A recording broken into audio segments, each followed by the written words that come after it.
Okay. Positive energy all the time.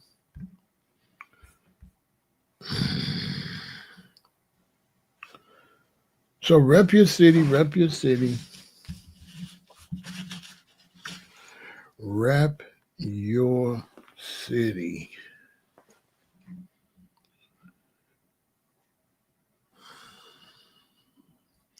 I am representing Chirac.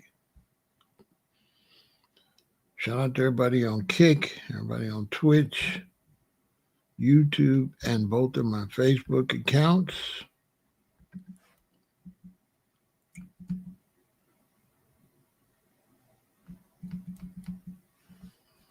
We got Indianapolis in the building. We got Buffalo in the house. Come on in. Rep your city. Rep your city.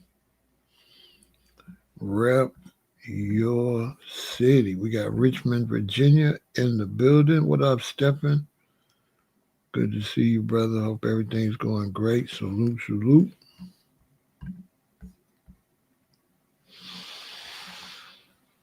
Oh, I tell you. Anyway, we're going to have a good conversation. Birmingham, Alabama. Salute to my family down in Birmingham, Alabama, Decatur, Alabama, Mobile, Alabama, Uniontown, Alabama, and a few more places in Alabama.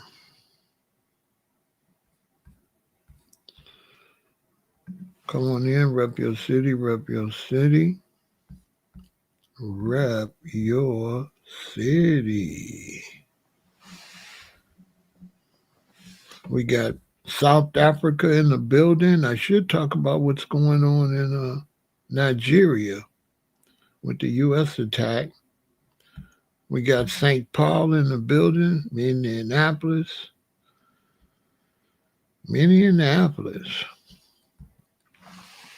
Those ladies up there. Well, I haven't been in a while, so I can't say now. Oh, boy. Interesting. I'm not supposed to be up.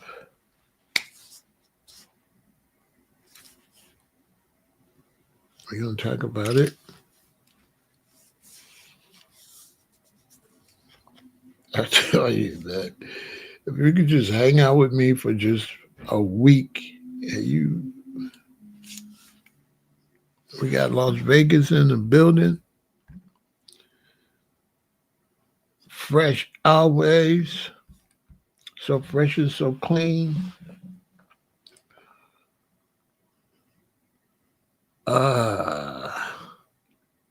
I've been up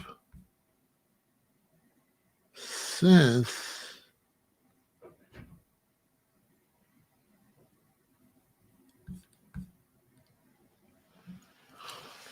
around 4 a.m.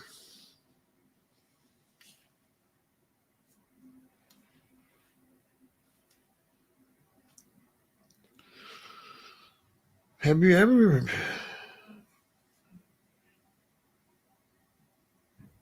How can you be a gangster and a practical joker?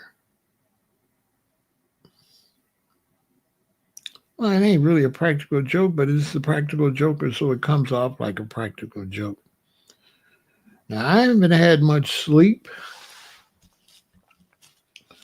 because my phone rings early this morning. It's dark out. It's probably 3:40,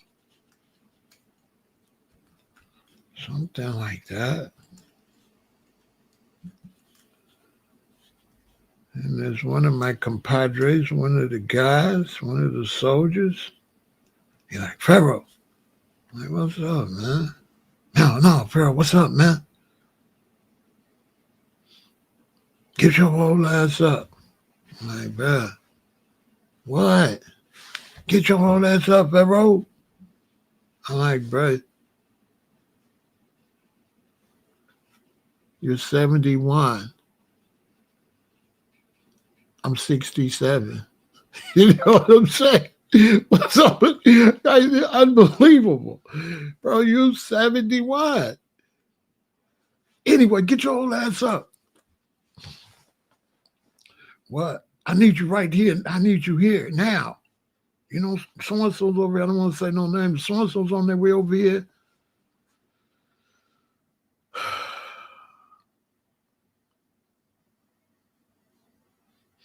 Get your old ass up. I'm 67. He's 71. So, boom, I get up. I come down there. But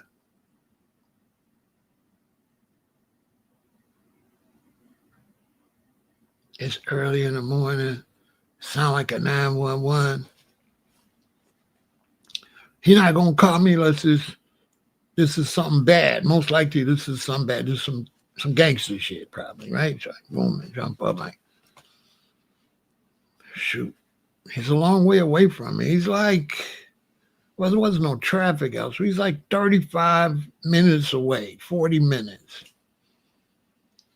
Boom, I shoot. Get there. I should have known someone to pull up and there's a bunch of cars there, but I'm thinking, oh man, he didn't call everybody something, you know? Park, I get out, I hear music.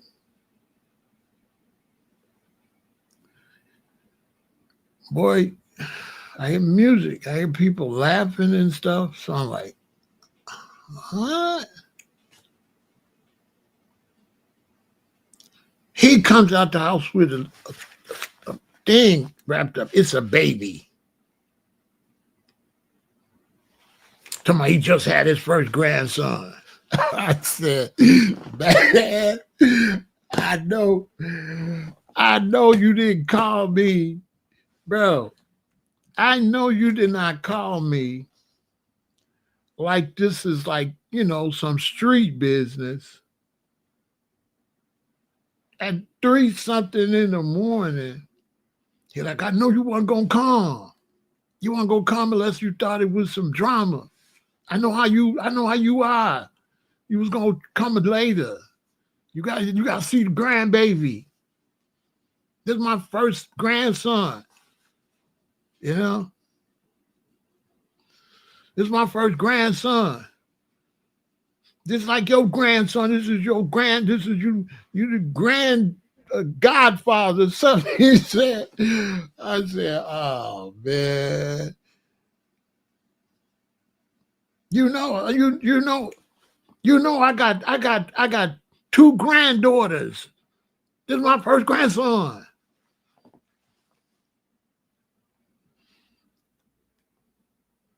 On G, on the guys, on everything. You know, I would have came if it was you. I know you weren't gonna come. I know your ass wasn't gonna come. You have to think somebody at me. He said, I know you're gonna come if I'm in trouble. But if I ain't in no trouble, I know you weren't gonna come. It's 4 in the morning. I'm like, man. Can you believe that? I just got back about an hour ago.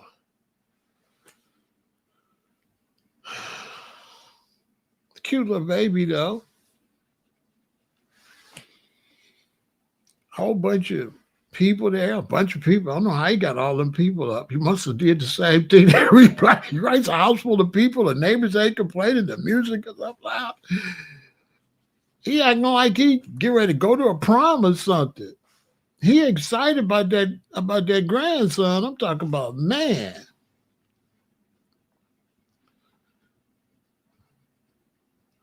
He played too much.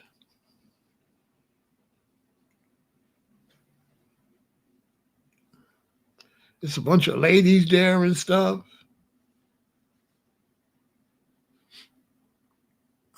His wife gonna ask me why I got a ski mask on. Ask your damn husband. You know what I'm saying? I thought this was a ski mask way. You know what I'm saying? She's like, it ain't even cold out there. What you got a ski mask on? I just looked at him. Ask him. He had me thinking this was a ski mask situation. To him, it's hilarious, okay? How you going to be a gangster and a practical joker and a liar? Now I got to dump coffee. I didn't have no sleep. I came with him.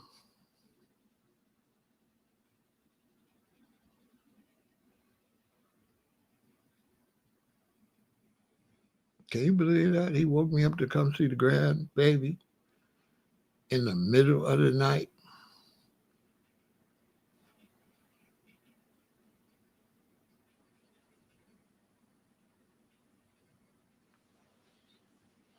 Talking about I was there when the grandbaby mama was born, so I gotta be there.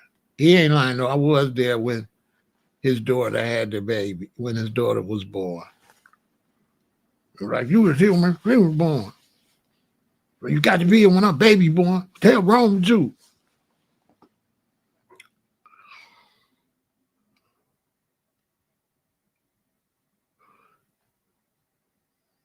I'm like, bro, I'm not ready for all this extra stuff because he all super extra. You look how I called your ass. You were supposed to be a GD anyway. That's what they're telling you. Bro, you still talk about that I'm not a GD. Bro, it is 4 in the morning. It's 4 in the morning. Unbelievable. Hey, man, because I'm on the phone. Boy, with friends like that, boy, where the hell they get him from? That's why I had to ask him, where did your mama and daddy get you from? Like, bro, I know. Boy, he kind of like it was a 911. It sounded bad, too. Talking about he went in the garage and did it so I wouldn't hear all the music and everybody laughing. Boy, boy, oh boy. Boy, oh boy, oh boy, oh boy. Unbelievable. But it was cool. And then I got this conversation. So I got this conversation out of it. Y'all enjoy this conversation. So I guess it'll all work out. It'd be good for my subscribers. You wouldn't have got this conversation without him and us talking about things that happen. So that's why I'm having this conversation. We're going to talk about Tupac. And I'm going to talk about why a lot of G's in Chicago really didn't like Tupac at first that much. They really, Tupac,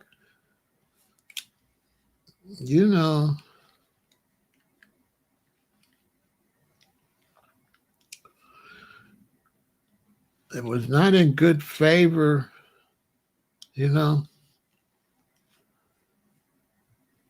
And these are people that really like Tupac and then they just like, oh man, Tupac, man. What do you think he's doing, man? So he brought that up.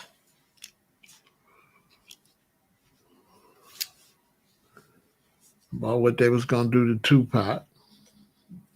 I wasn't there.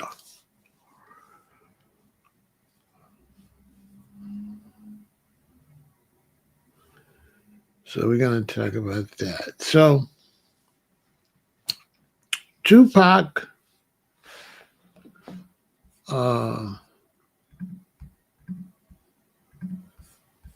made a couple mistakes in Chicago. And we're going to talk about it. I think I need to let some more people get here so maybe they don't miss the beginning of the story. Hit the like button, share, subscribe, support the channel. Sometimes I don't want to start and people miss the beginning. Run those likes up, share, subscribe, hit the notification bell, support the channel. As we get into this, which is going to be pretty historical. I sit around with the guys and we got into some pretty deep stuff when the women went to sleep and they put the baby to sleep. We in there You know, they was in there drinking. I'm like, bro, I ain't drinking, boy. Boy, get your ass out of here. Give me one shot of Hennessy. That's it. That ain't gonna do nothing.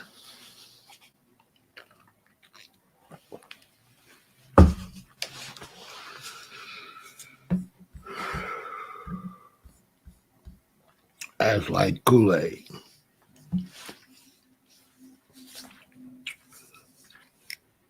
Yeah, Pac was wild when he first came out.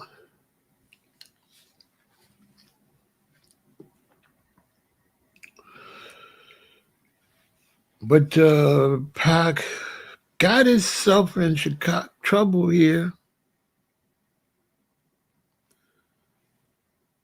Yeah, no, this is way before then. This is before that. This is before the Yummy situation was later. I'm gonna talk about that too.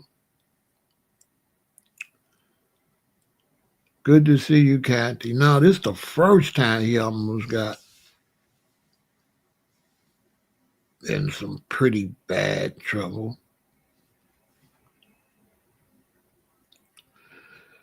Hanging around the Hyde Park area and different little areas in the city, popping out. Didn't really know much about the Chicago culture, made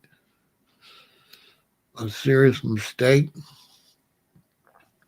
Those were the days where, you know, if you got your hat broke one way, you could get hurt. If you got your hat broke the other way, you could get hurt.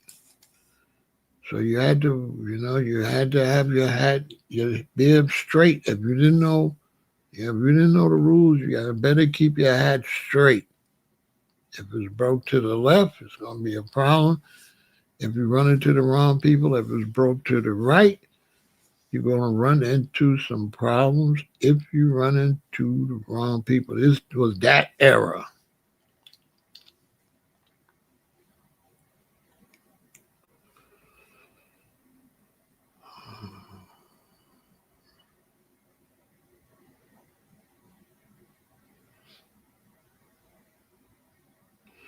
I didn't really have to worry about stuff like that because with long dreadlocks back then, you was kind of like VIP, military. Everybody really know you not in no gang, so you didn't really have to worry about that. But this all happened when I was heavy, heavy in the streets, running around. So I'll go ahead and get to it. Anybody that come late have to go back to the beginning. So Tupac comes to Chicago. He doesn't know much about the culture. He's chilling. He's a man of the people, so he's out mingling, mingling with the people.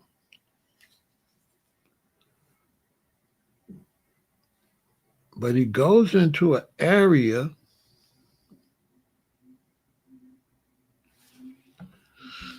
and he has on this ring.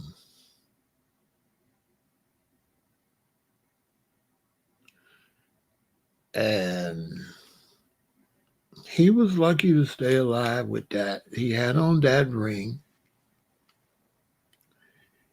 And the people that see him with the ring on didn't know anything about Tupac. He wasn't as big as he was when he got with Suge Knight. You had to be a real, real rap fan to really kind of know him back then. He had just pretty much was like, I think this around. This is before Juice. This is before Juice. He's not doing any movies yet. He's not doing any movies. He hasn't went to jail yet. This is around uh Brenda's Got a Baby. You can't keep the black man down. Songs like that. The albums he did before he went to jail. So he's got this ring on. And yeah, he's got this ring on.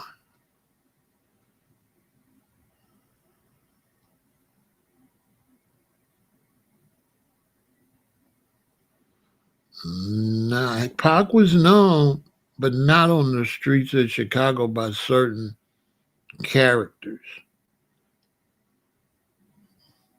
These particular characters he ran into were not in the house watching your MTV Raps. Let me just put it to you like that. They don't know who the hell he was.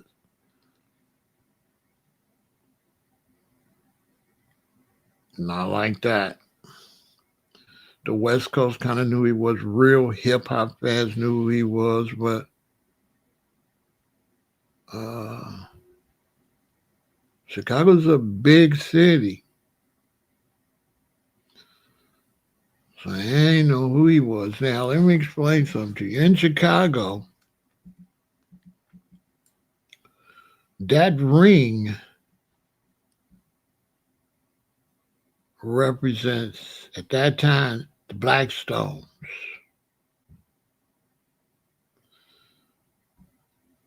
The Blackstones, the 5 Point, mostly. It represented the Vice Lords too, but he was on the South Side. So on the South Side, didn't know a lot about the Vice Lords. They was mostly out west, and he was on the South Side. And the South Side is like, when you get down on the low end and down there, it's Blackstone. So the South Side is Blackstone and Disciples at that time. And he's got this 5 Point ring on, and he runs into some GDs.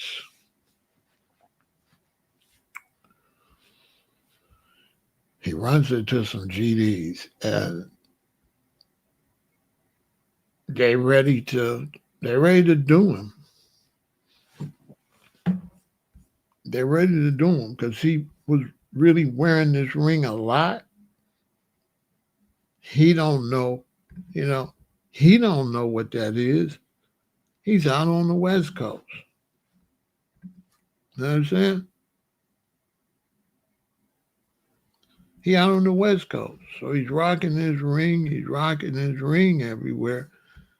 But he's got this on, and it's the height of the action to his action. Because he's down around the 50s and the 60s running around. And when you go a little bit more north, you're in Blackstone headquarters, where the fort is over there, right? This might be, that's around the same time they had grabbed Malik. Chief Malik is the Jeff Fort. So this is around the same time that they had grabbed Jeff. It's real close.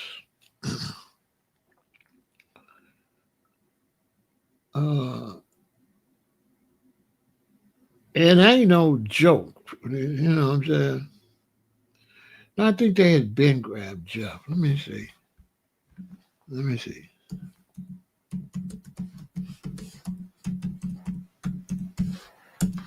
They probably, I think they had been grabbed him. Yeah, they had been grabbed him. They had been grabbed him because they grabbed him before I got back.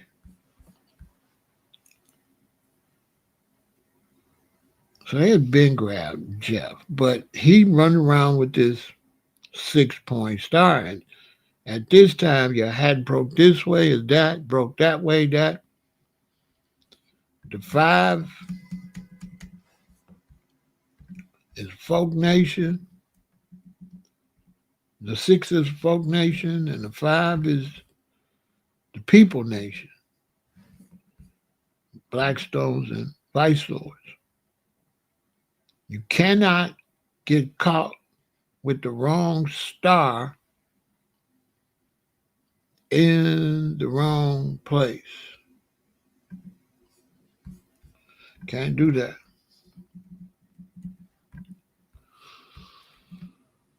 So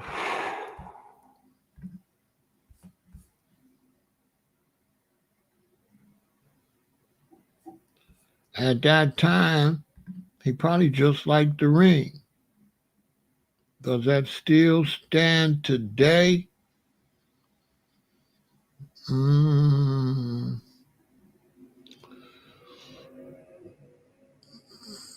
Today, I don't think people would pay that much attention. They're not doing colors so much. So they're not really doing colors so much. They're not breaking hats off. They're not paying. So no, I don't think they would trip on that today. This was closer back to when the laws were being highly enforced. But as far as was he trying to find his identity, no, he was like, you're a black man and you see something and you like it and you just buy it. It's just something about it attracts to you. So he's seen the ring and it probably just attracted to him. He just liked the way it looked. You know what I'm saying? He probably just liked the way it looked. But back then, he came real close. Real close. I didn't hear about it till about 2 or 3 days later. Everybody wasn't really just jumping on their phones, tripping. And I think the payphone was still really big. I don't think the Nextel had popped off yet. I think it was still beepers and payphone. This is like early 90s.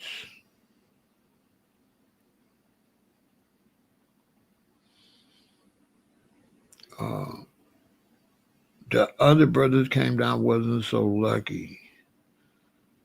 The brothers from, I think they were from Detroit. They did real bad. They came down here, kind of misrepresenting. They got caught, got jumped.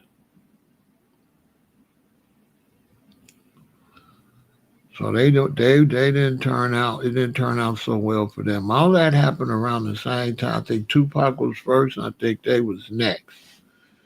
It's gonna come to me. The name of the rap group.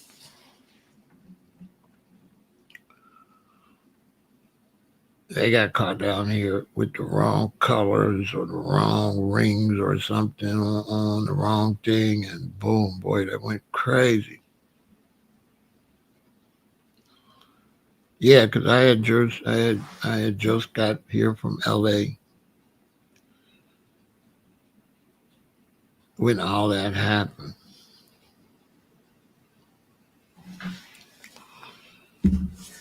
So Tupac really almost got himself hurt. Seriously hurt, because back then, the Dayton family. The Dayton family got whooped down here. The Dayton family, I think they from Dayton, Ohio. They came down and slipped and had broke the wrong way or something. And They got beat up pretty bad. So that's what it was like then. It was rough. And Tupac just barely got by. I think the story has it that a person in that area seen they was finna jump him and hurt him and recognized it as Tupac. I think Tupac was telling him, I think he told him, I'm from California. And it was like, oh, you can't wear that. You can't wear that around here.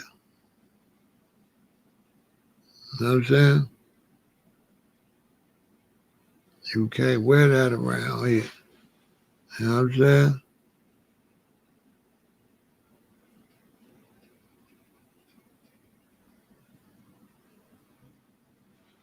Feel me?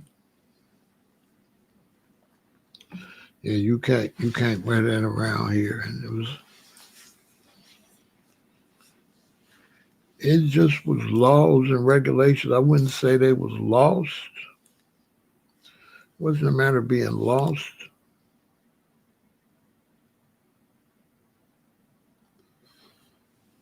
You know what I'm saying?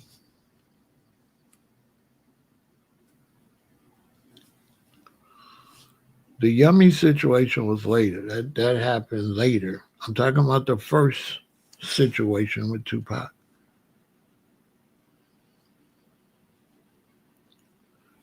in the earlier 90s. The Yummy situation was in the later part. We're going to get to that too. This wasn't a Yummy situation. This was him getting caught over around Hyde Park uh, with the wrong ring on. And Hyde Park was kind of like a war zone because you had, you know, Blackstone and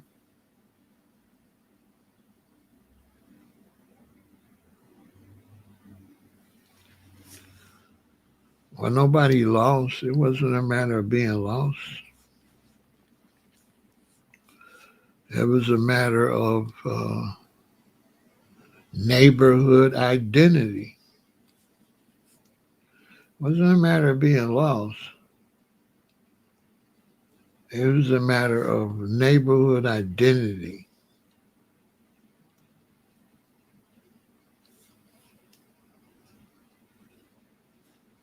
There's some people that try to water it down and try to.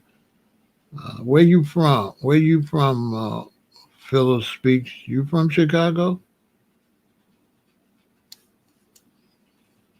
That don't seem like it. It wasn't a matter of being lost. What saved him? Somebody recognized him that was out on the street, and he told him he was from California, and he didn't know.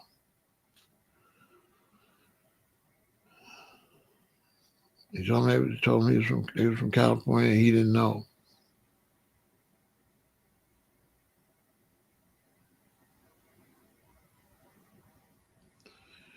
That's false information that you're putting out. See, this is false information when they say he says you unalive people for blocks you don't own. That's false.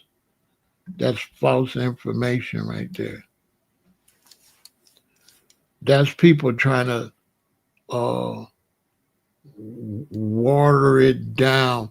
When you hear people say that they fighting over areas they don't own, those people don't know what they talking about.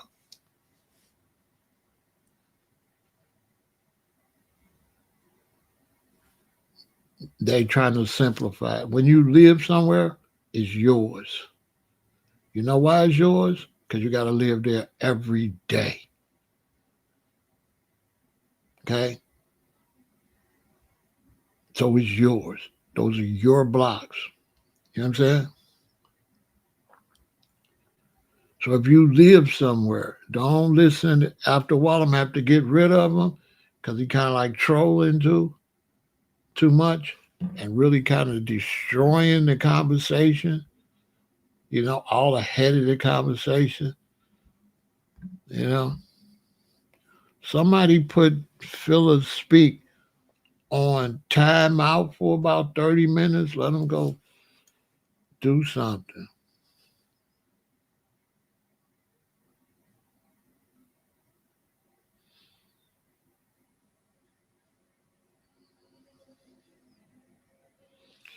Right?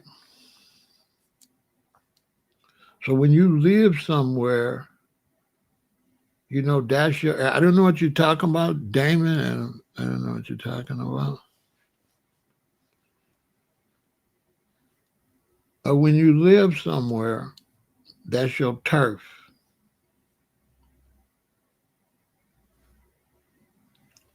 pretty much. That's your turf. It's yours. It's your hood. It's yours. 100% yours. You have to live there. You have to go to school there. You have to go to the store there. You're there. Whoever you say own it is not there.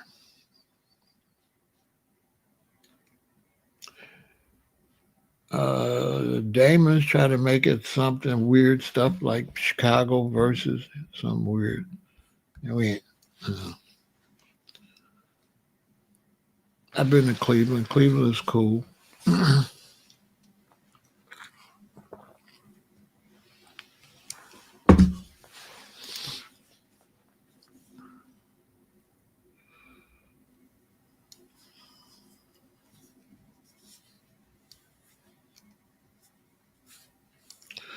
So we're not going to do the toughest city nonsense. We don't get into that.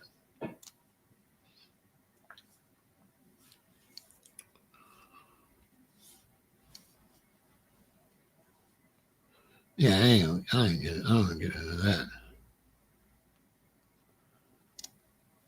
I don't get no childishness or nothing like that.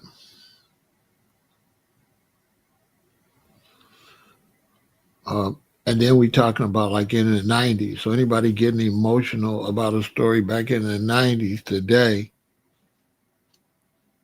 you know what I'm saying? Like we talking about this happening in the 90s. Why would you get emotional, start talking about what's going to happen today when many of those things happened in the 90s and it's not even relevant today? Like I lived in LA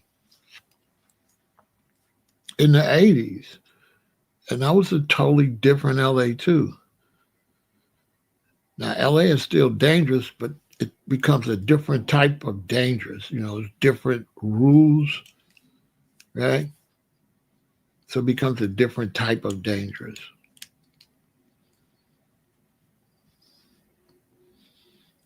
Like when I lived in LA, it wasn't Crips wasn't banging on Crips like that like now. Now it's rolling 60s and this one, that one. They wasn't really doing that like that. So it changes over time. So I don't want nobody to take no story I'm telling back in the 80s and get your panties all up in a bunch. And, you know, that's not the purpose of telling this stuff.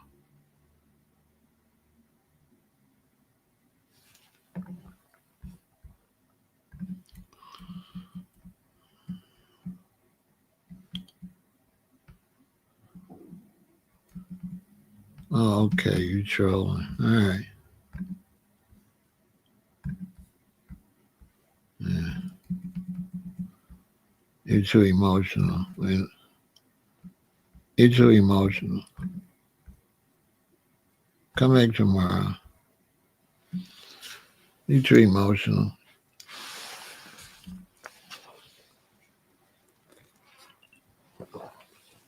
If you want to be a preacher, Phila,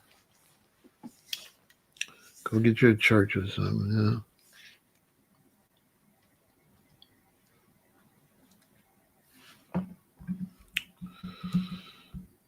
If anybody over here, if this conversation is emotional for you, just log off. You know what I'm saying? It might be too much for you, you know what I'm saying? I don't want to get your panties all up in the bunch. You know what I'm saying? Over no conversation.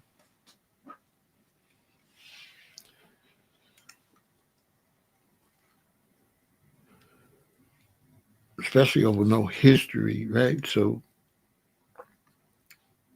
Tupac made a mistake and he was wearing this ring, and at that time, that was the rules they were going. That's what the rules they were going by.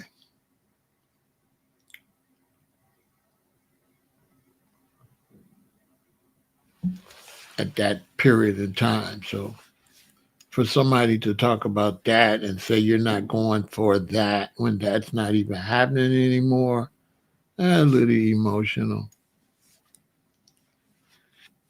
And if you're on the internet, you're emotional about talking. Most likely, you ain't gonna do nothing. You're not gonna even come outside like that. You know what I'm saying? You ain't gonna come outside like that. If you all emotional over talk on the internet, you ain't no gangster. You ain't no gorilla or nothing. If you're on the internet and you getting all, you ain't gonna do nothing. Who is you fooling? Stop.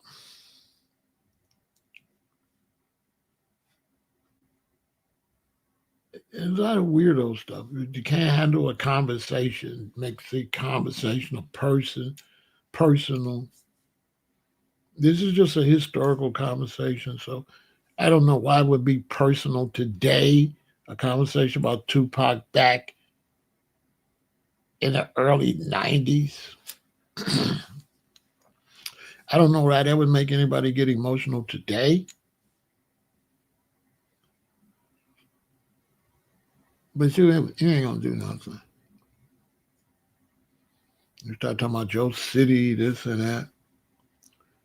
Crazy stuff. I'm not gonna feed into that. I'm not gonna disrespect Cleveland just because you start throwing Cleveland in the mix. We're really on gangster stuff. People in Cleveland would do you dirty for throwing Cleveland in a conversation that ain't got nothing to do with Cleveland. So the brothers from Cleveland start talking about what Cleveland to do. If you had emotional people in Chicago think that, you could get people from Cleveland hurt. Why would you do that? I'm not going to get on here and start saying, no, Cleveland ain't nothing. And I got people from Chicago and Cleveland and piss people off about people in Chicago and Cleveland. So if you come talking to somebody in Chicago and you get on some how tough Cleveland is and what Cleveland will do, you're putting your own people from Cleveland in danger when they walk around Chicago. Like, is that what we're doing? We're not doing that. So if y'all emotional like that and you want to do all that, you're talking to the wrong one. I don't really want you in the chat in real life. I would never hang with no emotional dudes like that. I would never hang with you. You would never work with us. We would never do business. So if this conversation gets your panties in a bunch, log off like a G. Show me you really manly. Go watch something more befitting. That's what men do. They change the channel. They just don't sit there and vent over a conversation that they don't like. Right there, you're a punk. You ain't nothing. Who does that? But a punk? Who would watch this, don't like what I'm saying, and watch it, and get to typing and doing shorthand? And I'm really supposed to believe you built like that? Whatever. I don't believe it. I don't believe you're built like that. But I don't want to get into that. But I wouldn't believe it. That's punk activity. That ain't no soldier. No, not what, you know what I'm saying? Nobody doing that. I go and I see something I don't like it. I go watch something else. I don't go, oh no, you know, like a weirdo. You know what I'm saying? He said, I'm still talking on my channel. Crazy people. Now, look, I'm not talking anymore. At least not on your end. It doesn't be crazy.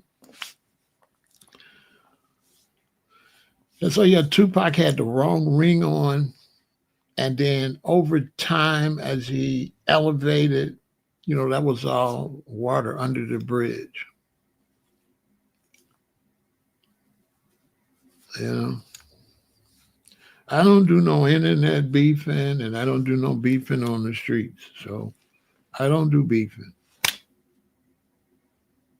I don't do internet beef. I don't do beef in the streets. If you see me, you don't like me, just keep walking.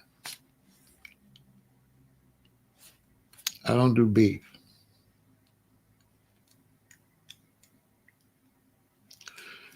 And I don't do verbal responses.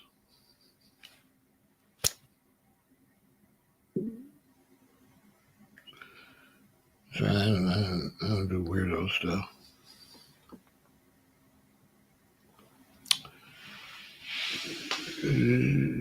Some men, the internet makes them feel, I don't know, kind of weird. They get to be something that they can't be in real life. If you really Joe Brolic or something like that, you don't act like that on the internet. As soon as you get like that on the internet, that's you living out a fantasy of something that you're not. You ain't built like that. People that's built like that, they don't they don't be on the internet like that. You know what I'm saying? Not really. I don't know no hardcore dudes on the internet watching something they don't like and typing tough stuff and all that. I just left, like I said, I was up on my, I just left a whole bunch of pretty serious men. They just having a good time. They ain't gonna get on the internet and start, you know. So if you are a content creator and you're a dude, ignore dudes that come at you with aggressive. Get them out of there. Get them out your chat.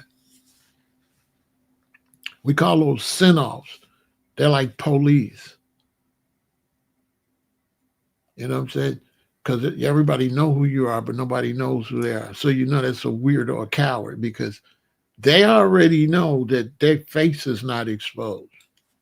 So it's not a real stand-up dude. Stand-up dude like, well, okay, Pharaoh's on here. His face is exposed. Mine's not. Let me just leave him alone. This is not even. This is not even. This is not even. Right? Like if it was a gangster, I'd be like, this not even. His face is exposed. Mine not. So it's not even Steven. So real G is like, nah, I ain't no need me talking crazy to the brother. Nobody can even see who I am. So for the brothers that do content creating, if you see somebody selling wolf tickets, talking crazy, nobody can see who they are. Two things: they are lame, they ain't gonna do nothing, or they crash dummies.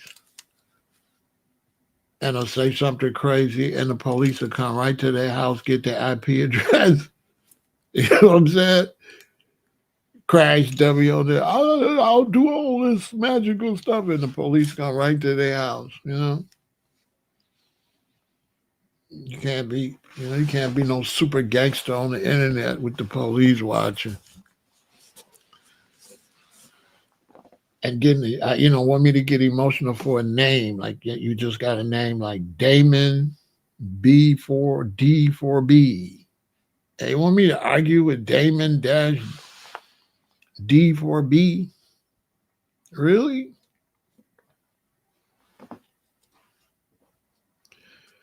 Change your name to Damon D.S. Change your name to Damon D.S.er. You know,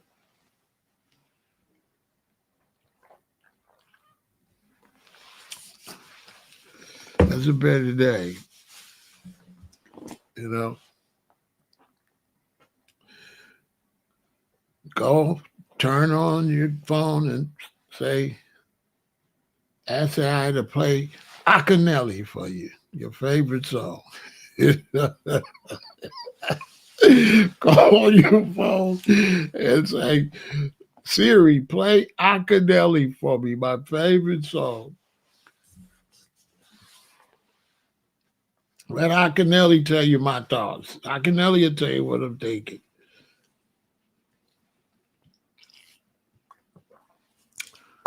I'm just saying. So Tupac wasn't really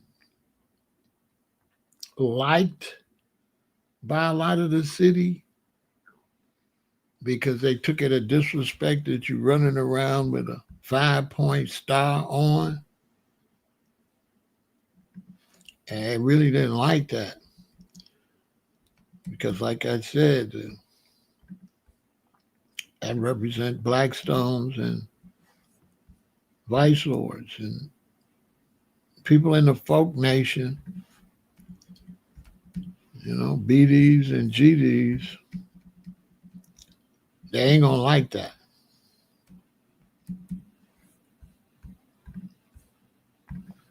Not at all.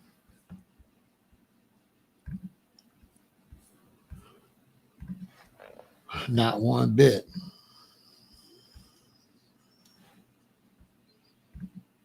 But then Tupac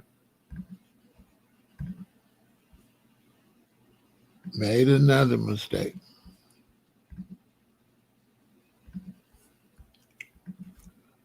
Yeah.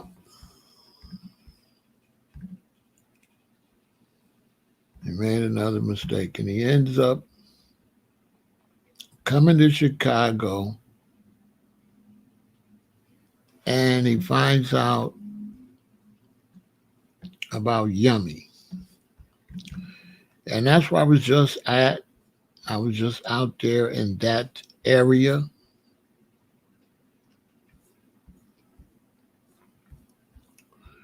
Rest in peace to Yummy.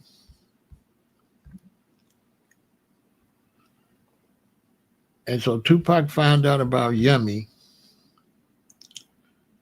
Uh, Being unalived. But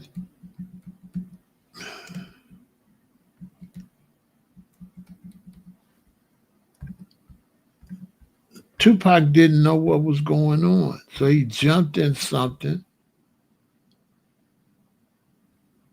that he didn't understand.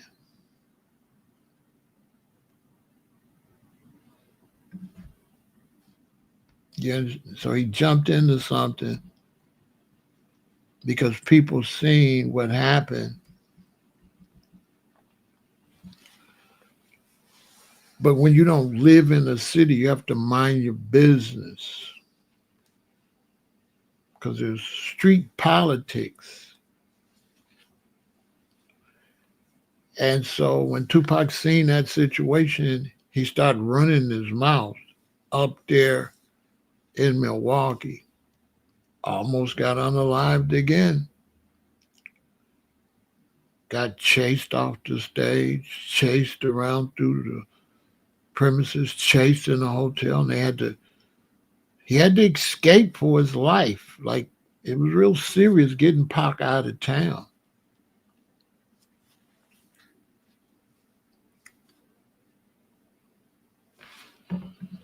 Where he don't understand the politics of why Yummy, what happened to him.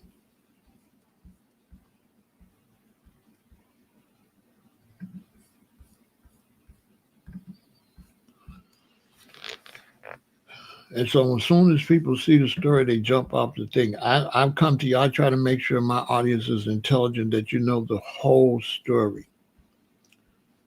Now, Yummy is the reason I'm going into this, but I want to go back and explain Tupac's previous problems. But this is what we was talking about this early this morning when I was woken up and thinking it was an emergency to go see a grandbaby, which was nice.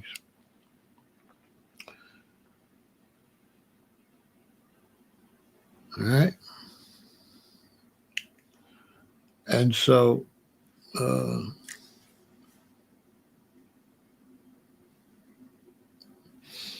what's the name of your channel? AGN off. You got a channel? You doing lives?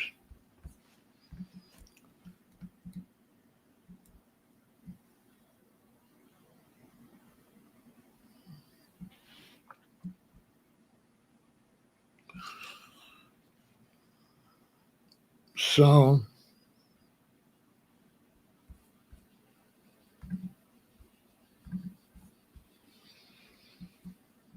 Yummy.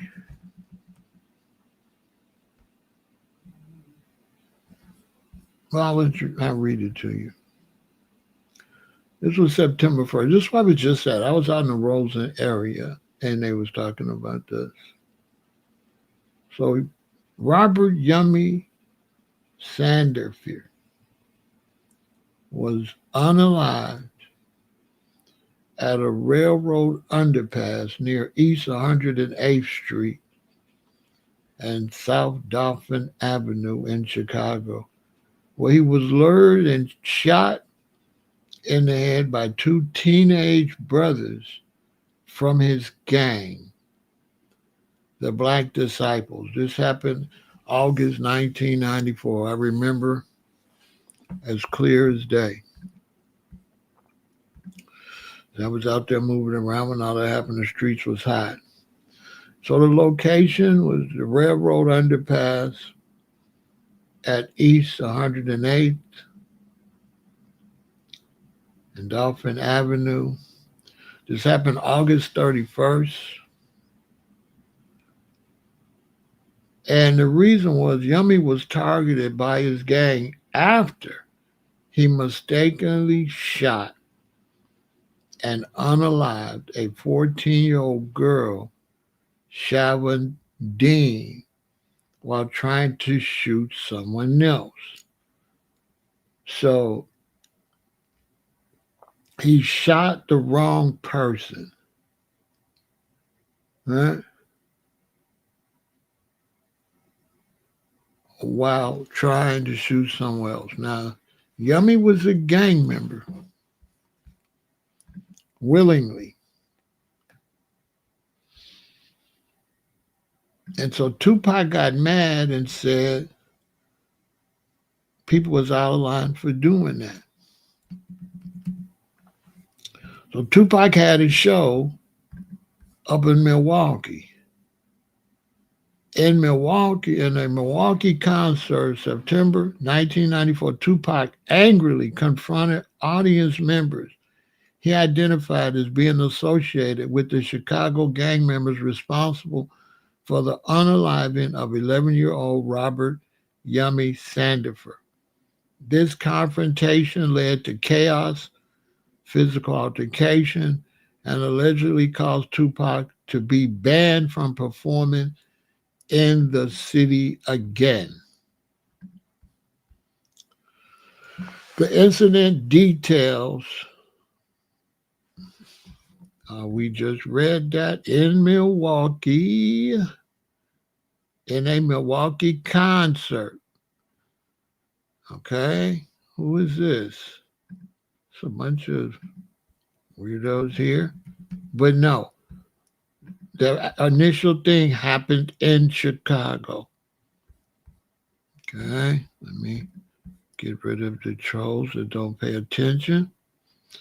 No, he's confused because the initial thing happened in Roseland. He's confused. He's mixing up me talking about Roseland and Milwaukee. So so that the people that's in here that's talking on top of me that won't just listen, won't mislead you, I'm going to go over it again. So Yummy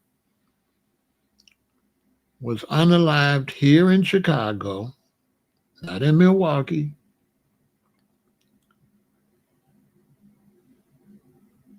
where a train, an underpass where the train is at.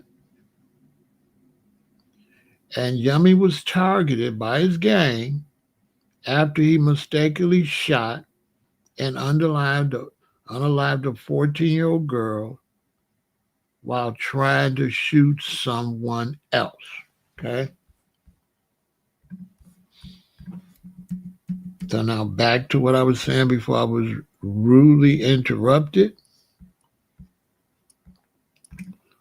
So at a Milwaukee concert in September 1994, Tupac confronted the audience members he identified as being associated with the Chicago gang members responsible for the unaliving of 11-year-old Robert Yummy Sandifer.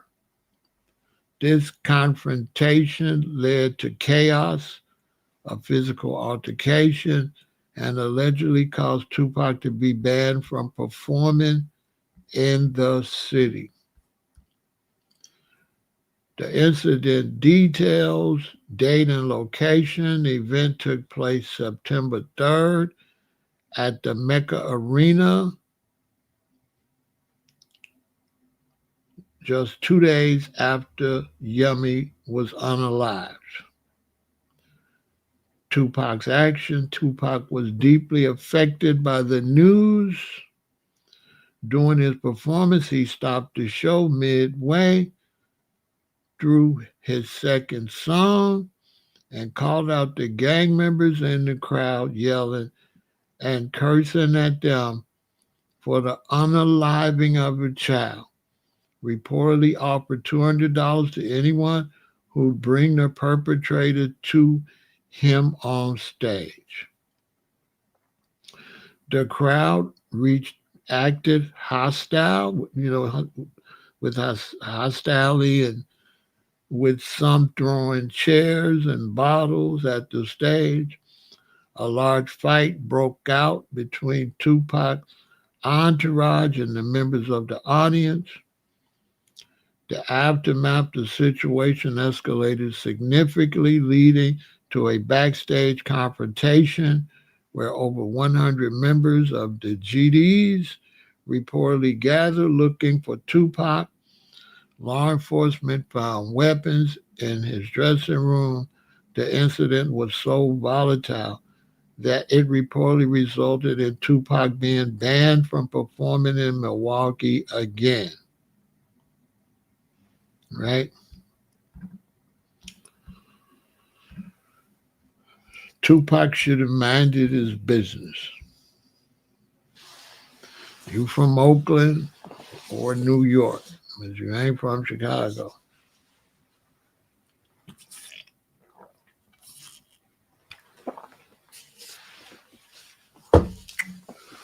He should have minded his business.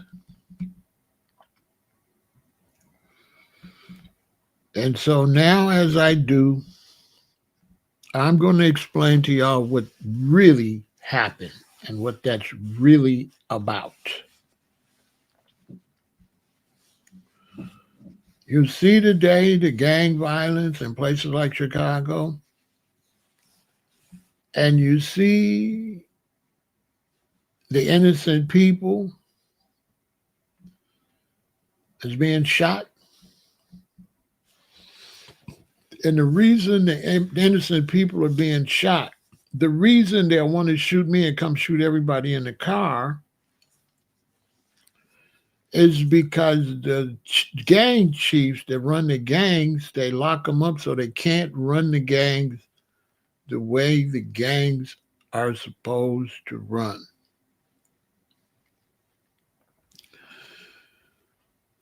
What happened in that situation was absolutely law according to the gangs. And a lot of people were upset at what happened to Yummy.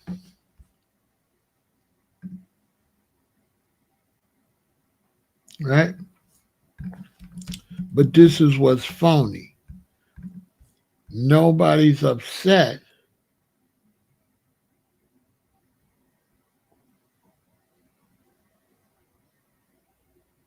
over the 14-year-old girl that Yummy shot. Yummy shot the wrong person. The innocent person was Siobhan Dean. Yummy was not innocent. Yummy was a gang member. Yummy was on gang business and supposed to go take care of somebody and shot an innocent person. According to gang laws, at those times, if you shoot the wrong person, you get a death penalty. So this wasn't nobody just unaliving an innocent little boy. This was somebody unaliving a killer that missed his target and hit somebody innocent. That was the rules. The rules was if you're gangbanging or whatever, fine. But if you hit somebody that's not gangbanging, the penalty was death. And guess what? We did not have a lot of innocent people getting shot. We didn't have a bunch of innocent children getting shot. We did not have a bunch of innocent people getting shot. Tupac didn't understand the rules of the streets of Chicago. That was the rules. No innocent people. If somebody stole something from the gang and I go after them and I shoot and I miss and I hit an innocent person, they're going to underlie me. Whether it was an accident or not. Period. You hit your target and that's the only person you hit. If you hit an innocent person, it was the death penalty. It wasn't about just doing nothing to Yummy. It was about the fact that Yummy unalived an innocent girl.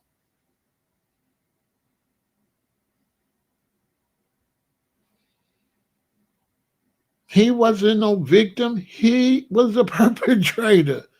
Yummy was a shooter. Yummy wasn't no good kid like that. This wasn't no good kid. Shorty would have laid you down.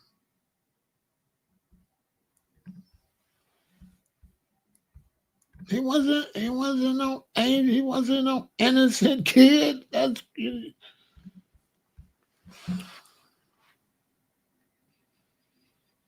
He wasn't no innocent kid. So Tupac was standing up for the wrong person. Tupac was supposed to be standing up for the girl. That Yummy was the murderer. Yummy was the murderer.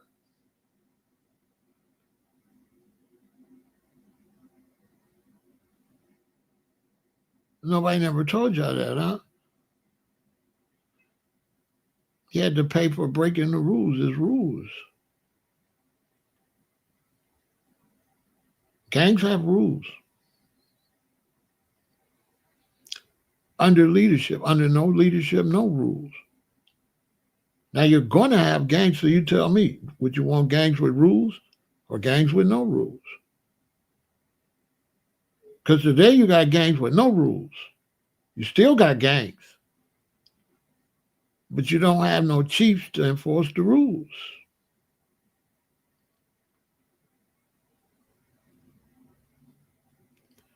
Now those wishful people that think it's going to be no gangs, those are fools. Because you got gangs all the way in Europe. Anywhere in this world you go, you got gangs. So if you could eliminate gangs, there wouldn't be gangs in Ireland, there wouldn't be gangs in England, there wouldn't be gangs in the Congo, there wouldn't be gangs all over Africa, there wouldn't be gangs all over Asia, there wouldn't be gangs all over the South Pacific. If you could get rid of gangs, there wouldn't be gangs everywhere. And there are gangs everywhere. So when you come saying there should be no gangs, it should be this holy place, show me one.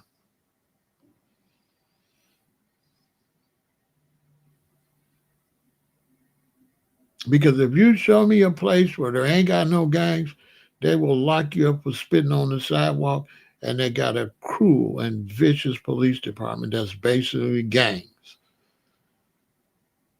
If you go anywhere that don't have street gangs, guess who the gangs are? The police. And they go by the same laws that the street gangs go through, too. Yeah, the police go by the same street codes. And 9.9242. It's the same. The police is a gang. Same rules, same regulations.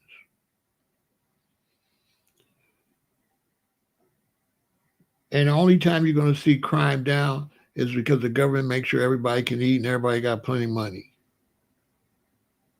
So if you go to these governments that take care of their citizens and everybody got plenty of money, crime is way down.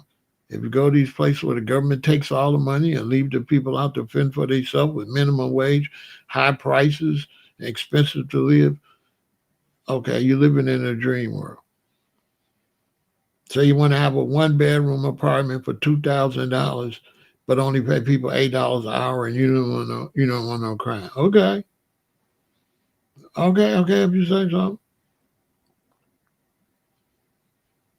Because there's people right now here got to work 3 jobs a week, and they still barely making it. And when you say go to school and get a better education, that doesn't make more jobs for the better education. It's still limited jobs for those that have the better education. It's not millions of those jobs. It's still limited.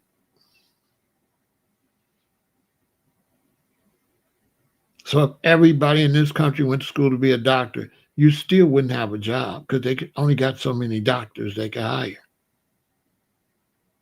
I'm just saying. There's only so many jobs for engineers, doctors, your lawyers, they say, oh, you could go make, no, you can't. It's limited. There's only so many jobs for lawyers. There's only so many jobs for doctors. There's only so many high-paying jobs. There is not a whole bunch of high-paying jobs for everybody.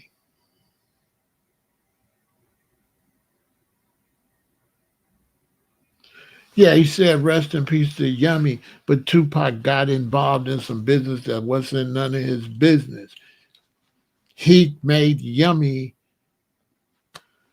the innocent person, but the girl Yummy unalive was the innocent person in our world. In our world, when he went to shoot somebody that was guilty and he hit the innocent girl, that's punishable by death.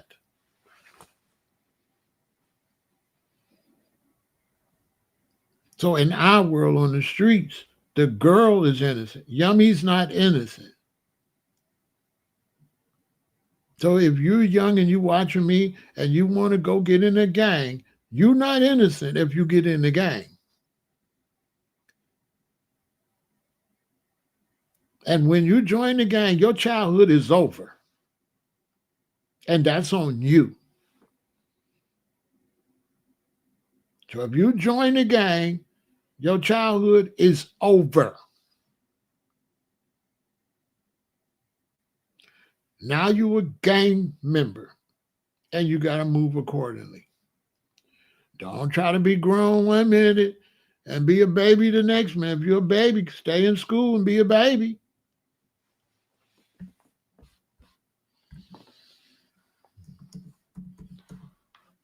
So Yummy wasn't, Yummy went to try to take on a hit and shot the wrong person.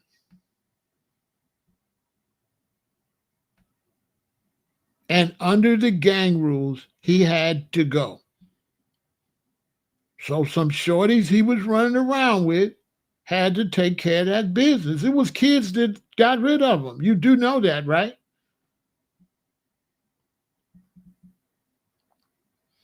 Kids got rid of him. Tupac was just running his mouth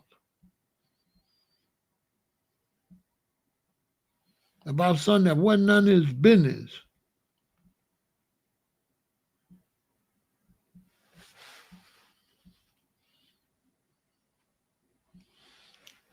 There ain't none of his business what happened in Chicago.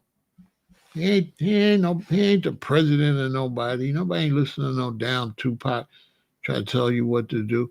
Tupac can't do nothing to Oakland. Where he from? Tupac born in New York. Can't do nothing to make New York better. All in California. Ain't doing nothing to make California better. He got a lot of nerve trying to come to this area and trying to fix this area where he from ain't nothing. And then look how his situation turned out. He whooping people in Las Vegas. So how he a good example?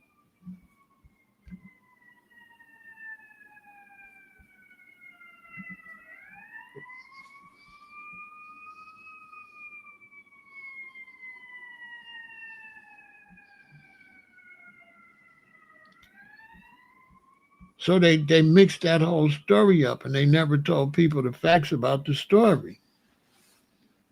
And they made it look like somebody just did something to Yummy. Yummy was a gang member. In those days, if you're a gang member and you go to shoot somebody and you miss and you hit an innocent person, you catch a violation.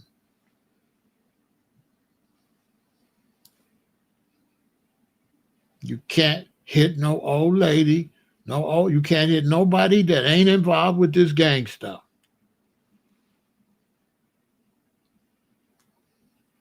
So now they got rid of those rules. What y'all think about the rules now where anybody can get hit? Y'all think that's better? Y'all think it's better now? You think it's better than it was then? It was better then.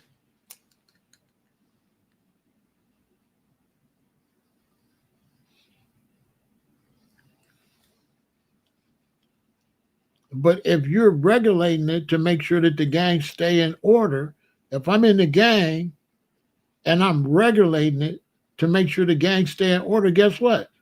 They give me a RICO. Then when they give me a RICO, the gang runs wild, destroys the whole community. That's a fact. They take away the leadership that keeps them in line. You have to have a place for the ones that don't want to go to school and don't listen. There is no way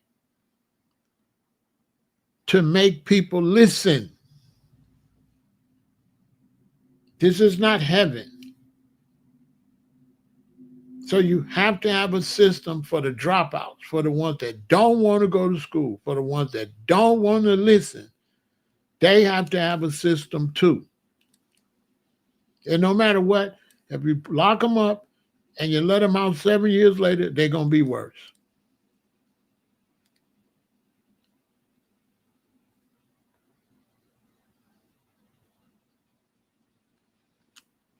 The white supremacy government is stupid because you lock them up and you let them out and they still going to tear up your country. The white supremacy government is stupid because they got the same thing and they're going to have the same results. They got gangs too. They got gangs. They just don't want to tell you. For the average black person, you go to prison before you see how many dangerous white men there really is. Go to prison. You'll see. You think white men is what you see on TV. Go to prison and get a load of the white gangs. You will see. You say, wow, they don't tell us about y'all. No, they don't.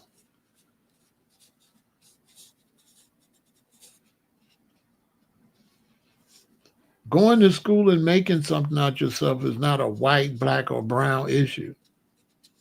It's a hard-headed issue, and you have hard-headed people in every race. Every race got hard-headed people. They're just selling you a make-believe story. And when you go to jail, guess what rules you got to follow? Gang rules. The same rules that they take away the leadership on the streets that you end up not following. When you get locked up, you still got to follow those rules.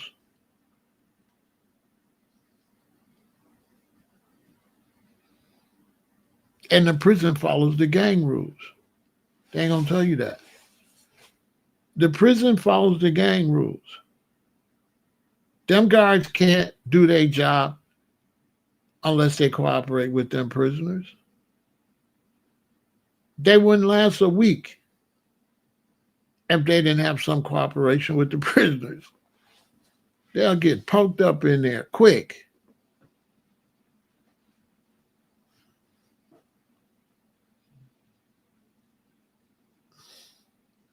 They just be lying to the public. They just be lying to you. They'll show you a prison over here that's real strict. It's 99. That ain't nothing like that. You know what I'm saying? You think every prison like that one they showed you. Yeah, right. You go to the next prison, everybody got cell phones and all types of stuff in there, cooking food, making skirts. Got some of the men running around with skirts and lipstick on. It's just a mad, wide open. It's wide open. Doing whatever.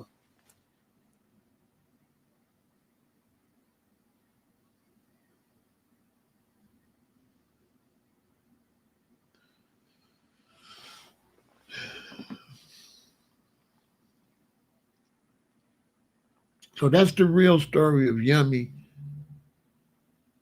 Yummy broke the rules, was out here wanting to be a shooter, shot a real innocent person, and broke the gang rules, and they laid him down. He took an innocent life. His life was not innocent. Pac was acting like Yummy. Pac never said nothing about the girl that Yummy shot. What y'all think about that? What y'all think about Pac standing up for Yummy, was a young gang member, but never said nothing about the young girl that Yummy unalived? That sound righteous to y'all?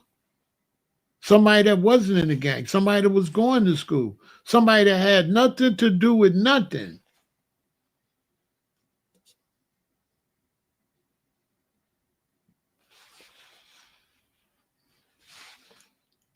Pac was out there trying to be like some fake thug Martin Luther King Jr.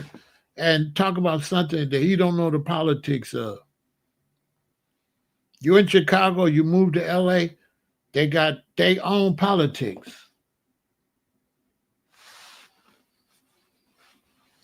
Think about it.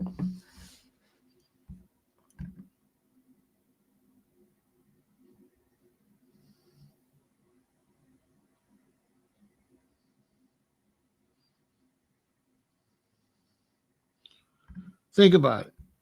Look how many people know Yummy's name. But nobody knows Siobhan Dean's name. What y'all think about that? What y'all think about 14-year-old Siobhan? Everybody know Yummy name. Yummy unalive Siobhan, and nobody knows Siobhan. Tupac didn't say nothing about Siobhan. Nobody says rest in peace to Siobhan. Everybody says it's a shame what happened to Yummy, but Yummy unalive the 14-year-old girl. What y'all think about that? Did Tupac do any research? He's a young Black Panther. Did he do any research? Tupac didn't do no research. He tried to make a hero out the shooter. He tried to disrespect the gangs for punishing Yummy for taking an innocent life. And Tupac tried to disrespect the gangs in their own turf.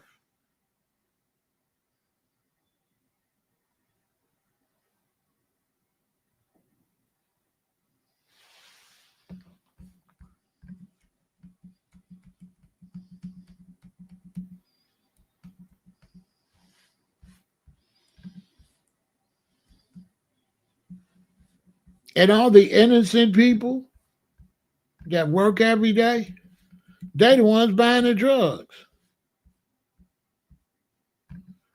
They the ones funding the gangs. The gangs ain't getting the money from gangs. Who the gangs get their money from? The goody two-shoes. Yeah. The goody two-shoes the one fund the gangs. Yes. The great law-abiding citizens. Do the gangs have enough money to fund the gangs?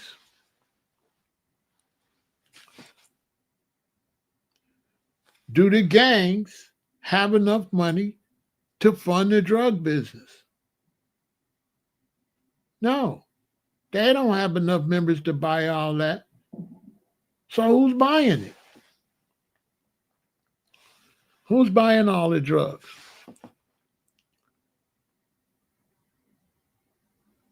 The goody two-shoes, the teachers, the doctors, the nurses. Yeah. The regular people that say, oh, it's a shame. They the ones funded.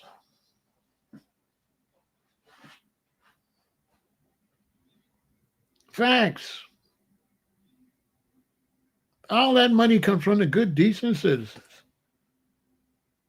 The good, decent citizens fund the cartels, fund the drugs, fund the gangs. The good people. Gangs don't fund gangs. Gangs don't make guns. Gangs ain't got no airplanes to bring nothing in. The good people bringing it in.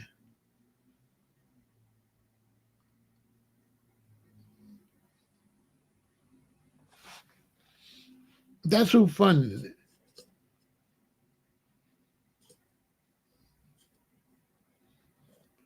Did anybody go check Yummy's living conditions? Did Tupac go see how he was living? Did Tupac go check the family of the young girl that was Yummy had unalive?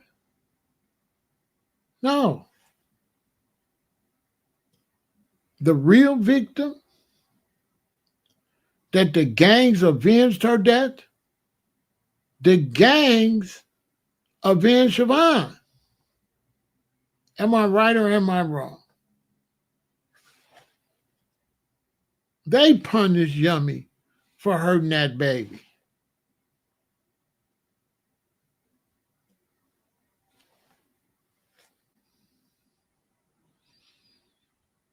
The gangs avenged her. The gangs laid the law down for Siobhan. Facts.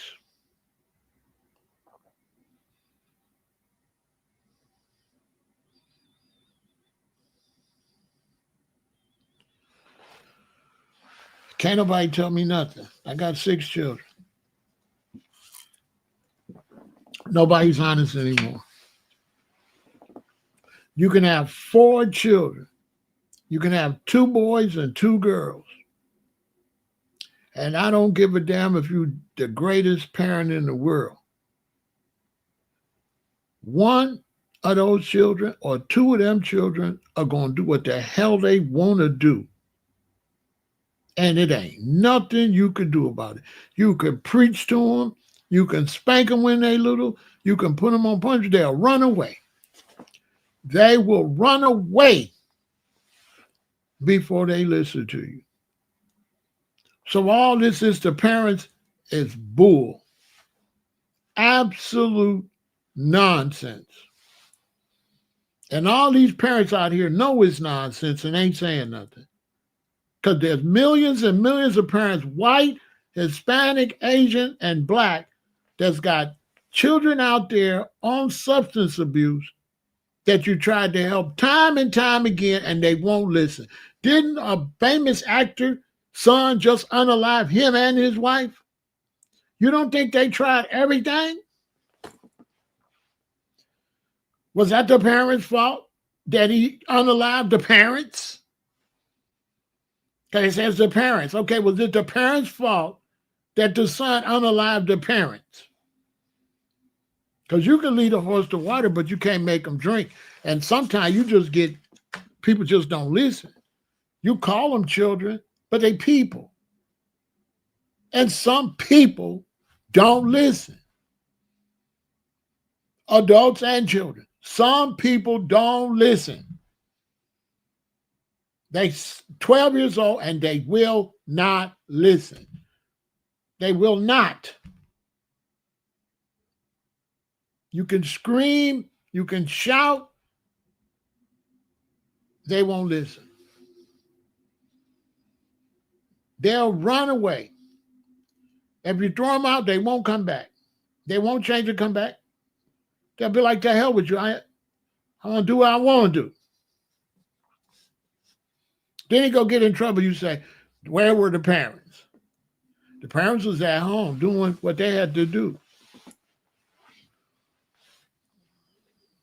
The idea that all children are just going to be good doesn't fit the description of the devil. Don't fit nothing that we taught. There's never been all good people.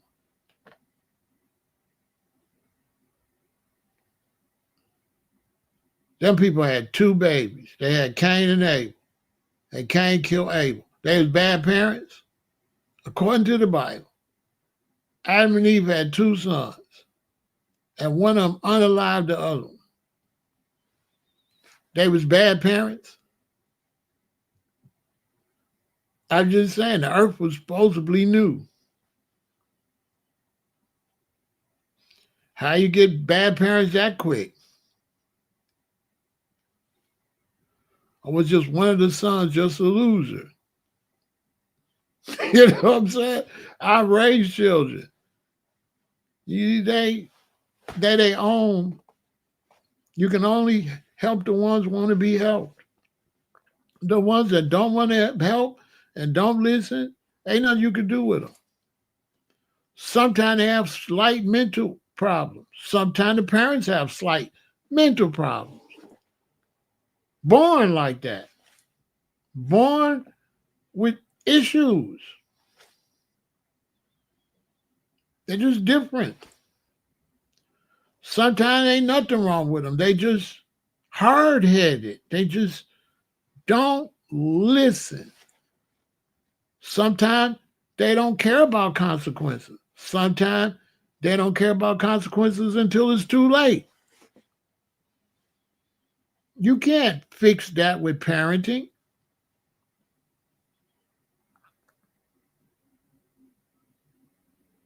You can't fix good or bad with parenting. My parents was regular Black Americans. Why I got dreadlocks? Why I'm vegan?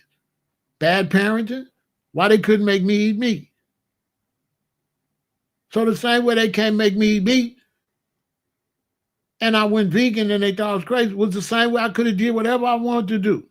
The same way I did whatever I wanted to do. I just did some righteous. I could have did evil and it wouldn't have been nothing they could do about it. if I would have decided that's what I wanted to do. If I would have decided I wanted to go this way, it was nothing my parents could do about it. Just like they couldn't stop me from growing dreadlocks. Just like they couldn't stop me from going plant-based. They couldn't make me eat meat. And if they can't make me eat meat, can they stop me from drinking liquor? No. Can they stop me from using substances? No.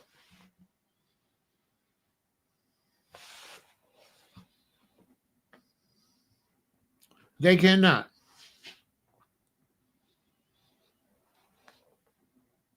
No.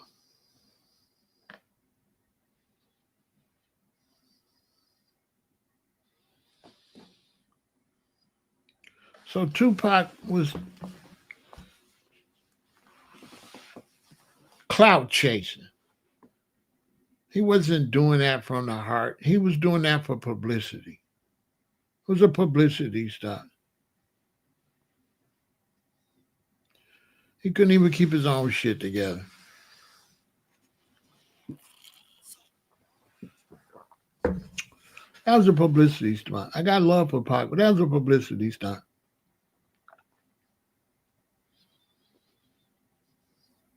You're going to come all the way from L.A., where you can't control the Crips and the Bloods, and you're going to come to Milwaukee and try to say something to the GDs. That's real to y'all? He ain't never say nothing to them Bloods and them Crips out there that would have knocked his noodles out his head. He going to come to somebody else's city where he can leave at. He wouldn't have dared did that in L.A., where he had to stay. And when he did go to L.A. and get involved with gang politics, they aired his ass out in the car. When Tupac did get involved with gangs, how'd that turn out? Where was all his righteousness when he run around in the MGM Grand wanting to fight because he seen the fight? Where was all that? Where was all that righteousness when he just seen the fight and he run across want to beat up somebody? And he's a big rap star out on bail. Out on bail. He's so smart. He's so righteous. Oh, righteous, Tupac righteous. He want to save Yummy. He mad because they unalive Yummy. And then they end up unaliving his goofy ass. Tupac didn't go out just like Yummy. He is Yummy.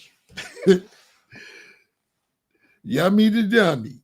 He went out just like Yummy. Am I lying? Did he not get smoked for jumping on somebody?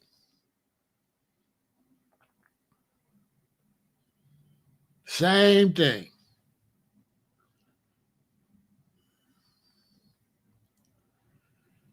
And his mother was a Black Panther and a dope fiend at the same time. What he could tell somebody? Bro, your mama's on crack. Stop. Your mama's a Black Panther crackhead. How you going to tell somebody how to act?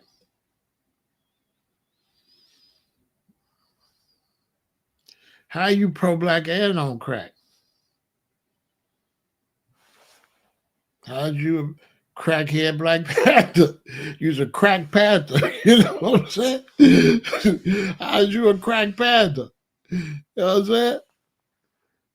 How'd you a crack panther? I'm just saying. Why Tupac mind everybody else's business?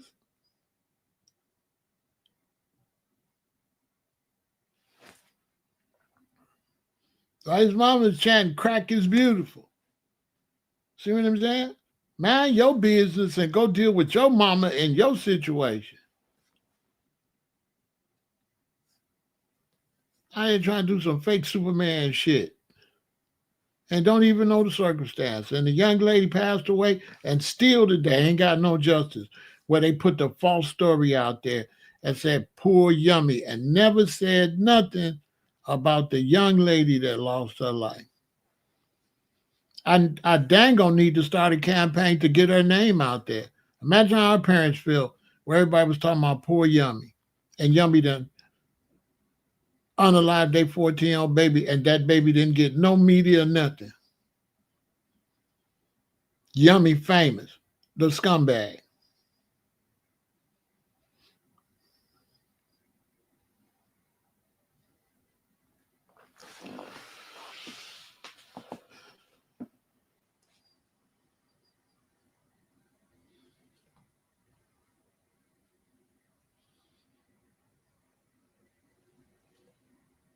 I'm just saying. Tupac up there preaching to the gang, next you know, he your blood.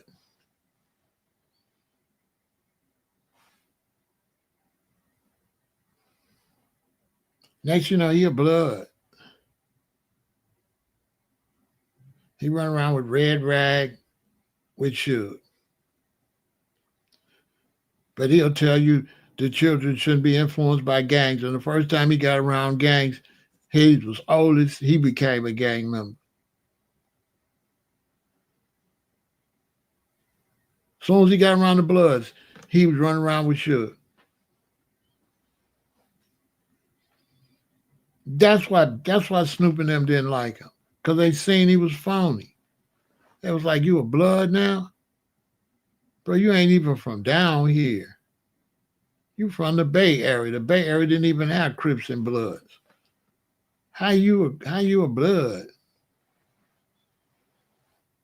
You know what I'm saying? I know they was looking at him crazy. I know Daz and Corrupt and Snoop was talking about Tupac like a dog. In Chicago, we call them transformers. You come somewhere, then you be something. You ain't even from that area. How you a blood? You're gonna show everybody you the big bad blood. You're gonna go jump on Orlando, get smoked, trying to show your loyalty to the gang.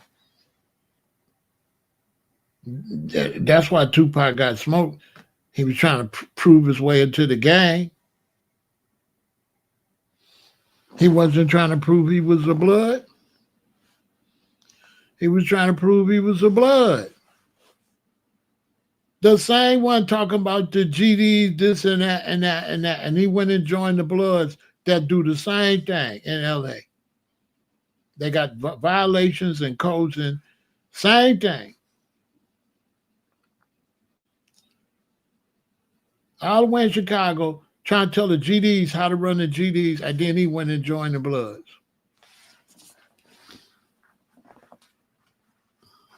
Mr. Anti-Gang. While Suge was taking men in the back room doing all type of stuff to him that don't nobody want to talk about. It's going to come out, though. What they would do to them brothers for punishment. It's going to come out. Ray J, no. Ray J talked about it. How they would punish you, take you in that back room, and degrade you as a man. Read between the lines. Tupac joined that.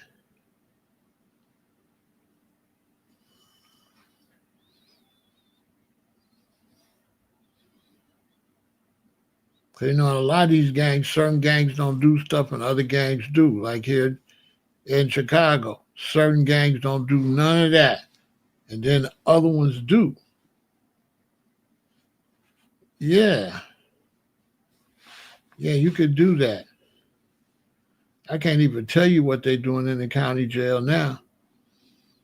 They abandon this page if I told you what they be doing to you when they beat you up and what they do to you. You wouldn't believe it. So I just wanted to share that. You know what I'm saying? Let me see if I can find a picture of the young lady that nobody never talk about. Poor baby.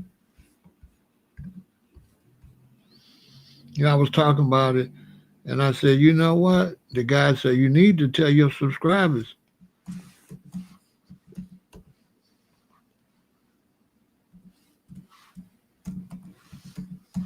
They was like, you should tell your subscribers.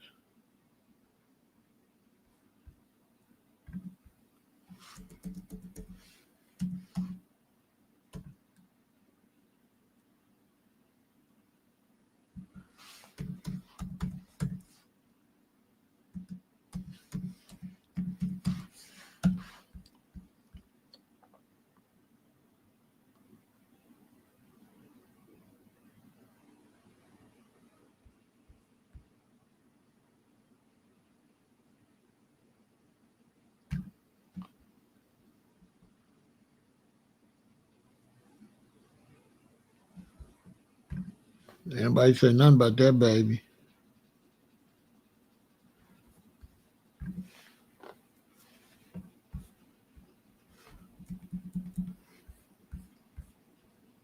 Ain't nobody say nothing about Siobhan. I'm gonna say something. Hold on, I found her. I'm gonna do a couple lives on her because this don't make no sense. This don't make no sense. That baby ain't getting nothing.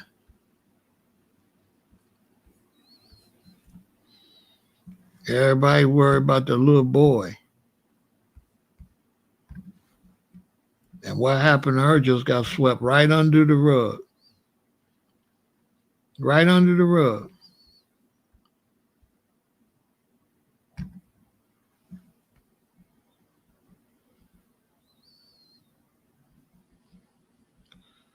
Real talk.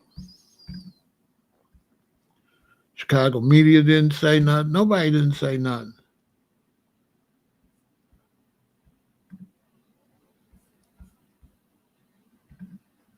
Nobody said nothing.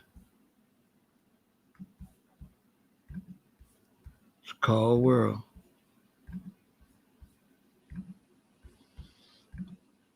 I've been talking about it. The guys were like, Pharaoh, don't nobody know this. I said, you know what? You ain't lying. Nobody know this. That's why I had to come over here and break it down. Nobody know this.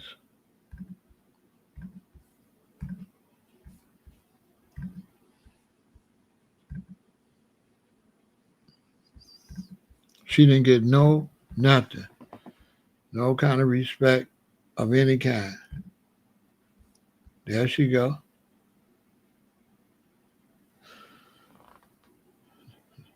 Nobody said nothing.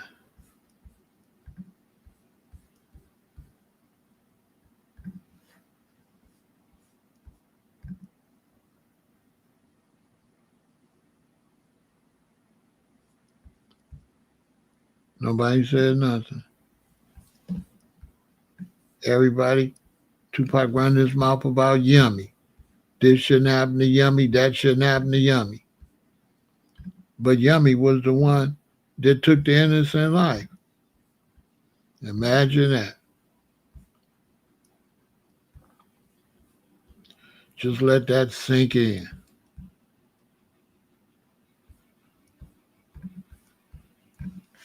But we live in a crazy world.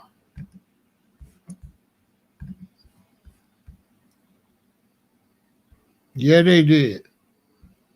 They sure did. Even when we was in Chicago, we didn't hear nothing about the victim. I didn't hear nothing about her. Back then, we had to depend on the news. So if the news didn't tell you what's going on, you didn't know.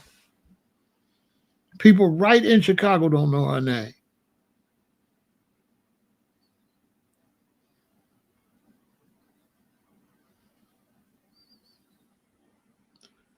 People right in the city of Chicago do not know her name. What y'all think about that?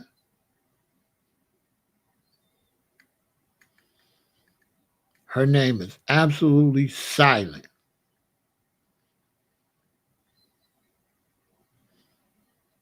Silent, not a word.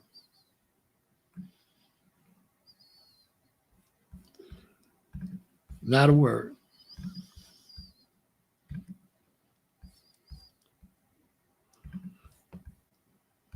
Not a word.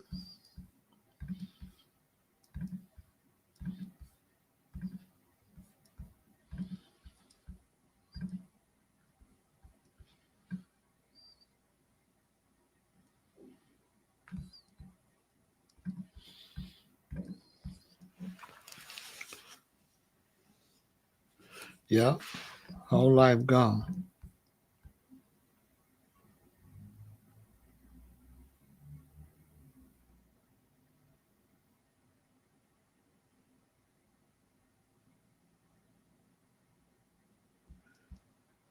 You don't get to speak. You don't get to speak without the news. It wasn't no social media. Agno. With no social media, that's it. We live in a social media era, so we can get the story out. You can go to Facebook and stuff. You didn't have all that back then. Without the news media,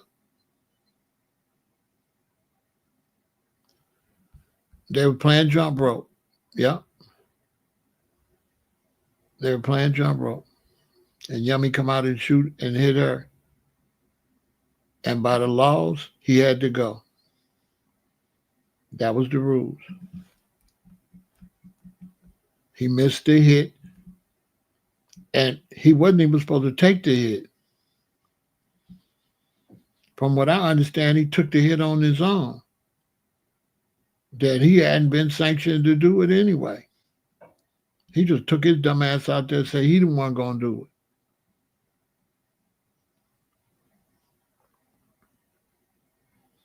From what I understand, nobody told him to do it in the first place. He was too little.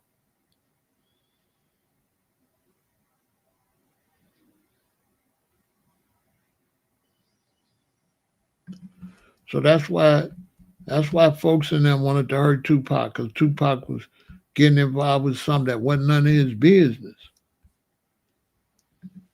That wasn't none of Pac's business.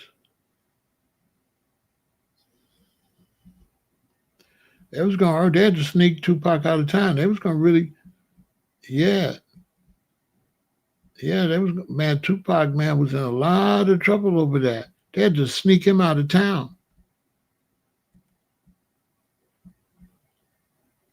because he had got involved with something that was none of his business. Get up there talking crazy to them brothers like that, and you don't know the whole story. Never went back and found out the whole story. Nothing.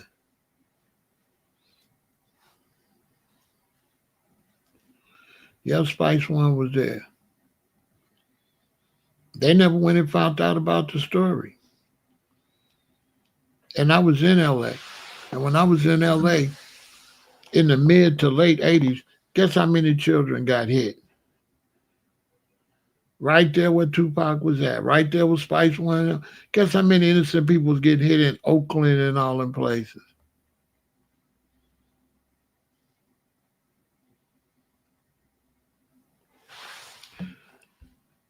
Yeah, Tupac was always over whooping. 100%. He was always overdoing it from one extreme to another, trying to prove something, but constantly changing itself. Bro, you gonna get up there in Milwaukee and disrespect the GDs like that and they turf like that on stage, and they the one paying you to perform, and you gonna come and get in some, and then you way up in Milwaukee that ain't got nothing to do with what happened in Chicago, and you talking crazy to GDs in Milwaukee. You talking crazy to GDs in Milwaukee about something that happened in Chicago, and in Chicago that happened in Roseland, right? And you wouldn't even talk crazy to no other GDs but the GDs in Roseland. You can't even go to other parts of Chicago and talk crazy to GDs about something that happened in this area right here. You can't just go cuss out no GDs on the low end about something that happened in Roseland. What?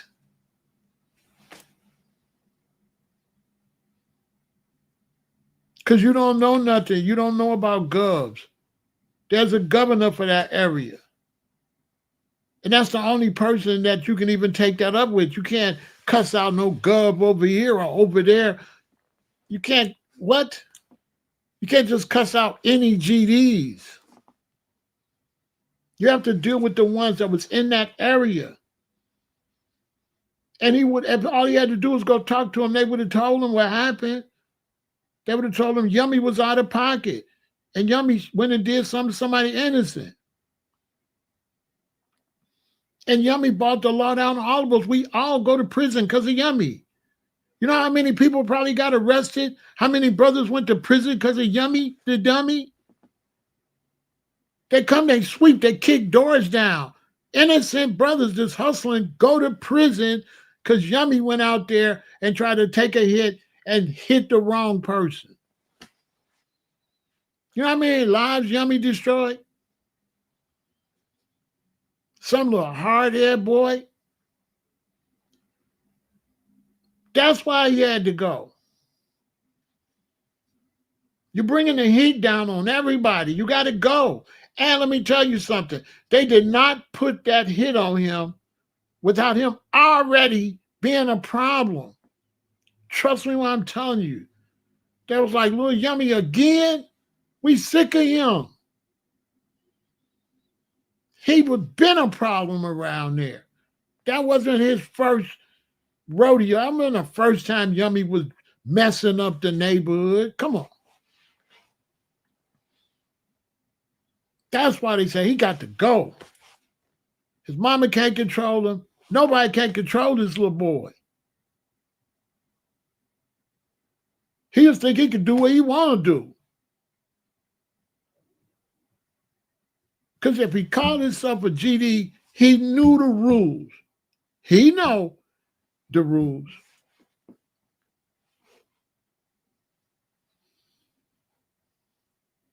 Back in them days, they didn't drive by and stuff. You walk right up and take care of whoever is the person that got the violation. They didn't just shoot up everybody. That's why we never used to get shot. We never used to get shot. Whoever they got a problem with is dead between them. They kept it between them. Because if you make a mistake and you hit an innocent person, even if it's a mistake, you get a mortal violation. Facts. Anybody will tell you. Even if I make a mistake, the violation is I get unalive. Period. That's the laws. That's the laws in Chicago. I don't know about today, but then that's the law. If you go to do a hit and you hit somebody else, you're out of there.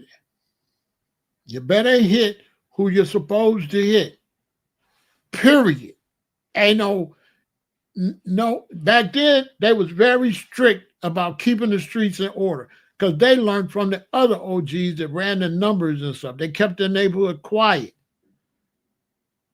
Crime was only taking place between criminals. They made sure innocent people was all right.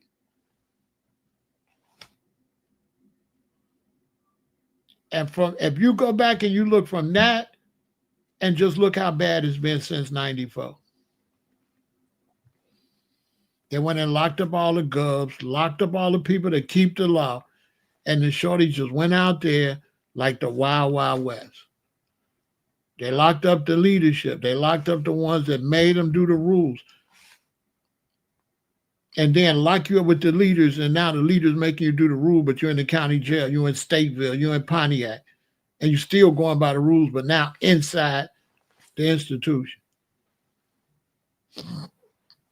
Still same leadership. Sometimes, if the leader's too powerful, they'll do you like they did Larry Hoover and send you out where you can't even control the penitentiary. Send you out to Colorado, lock you up for 24 hours or 23 hours a day, 1 hour out. So you got no control nowhere. Because if you're in the state, you can still control what's going on in the streets. But they put you where there's no control, where the shorties can run wild. Then shorties run wild, and then the property value go down. The property, they know what the property value go down, they can come in and get the property. With the OGs out, the property value gonna stay up because you can't do all that stupid stuff. Why? Because the OG's mama's in the hood. The other gang members, your mama there, your auntie there. People don't understand these people got relatives who live right there. If I'm on the block and I'm on 89th somewhere, my sister live over there. So we're not going to shoot up the block my sister live on. What are y'all doing? So they had rules and regulations because it's family. This is all family live over here. It's not like you're a gang around strangers. There's no strangers here. And the police can't control them. They just lock them up and throw the key away and let them right back out, and they worse. The only ones that could control them was the gang leaders. They're the only one kept law and order. That's a fact.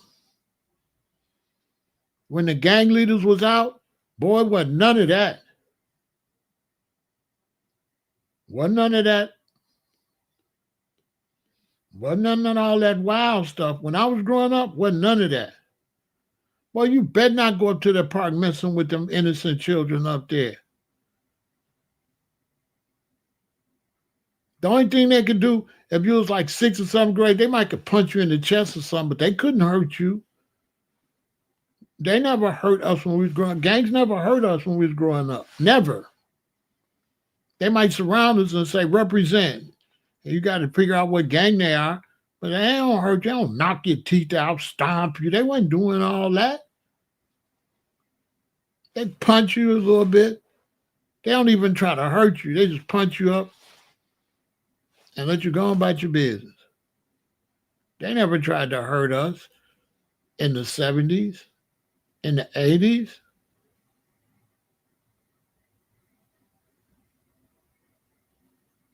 Yeah. They locked up the leaders because the leaders knew that it's like this. When you don't listen to your mama and daddy, and then you go out there, you get in trouble, then the gang leaders become your mama and daddy. And they're just a tougher version of your mama and daddy. The same thing, just it's the mama and daddy for hard heads. So they become the mama and daddy for hard heads. You go to county jail. Go to county jail, don't take no bath, be walking around stinking. I bet you they beat you up. They ain't gonna beat you up too bad the first time. They might not beat you at all. They might make you do some exercise. They might give you an exercise violation. But you're gonna clean up behind yourself, you're gonna wash your ass, and you're gonna defend your brother. Same thing your mama teach you. Defend your brother, defend your sister, wash your ass, and keep this house clean. That's what when you go to county jail, that's the rules. Ask anybody. Now, in the county jail, they'll knock you out, pull your pants down, and spit in you. Look it up. I can't tell you where they spit, but in you. Yes. They knocking each other out and pulling their pants down and spitting in them. Ask somebody. No rules, no righteousness.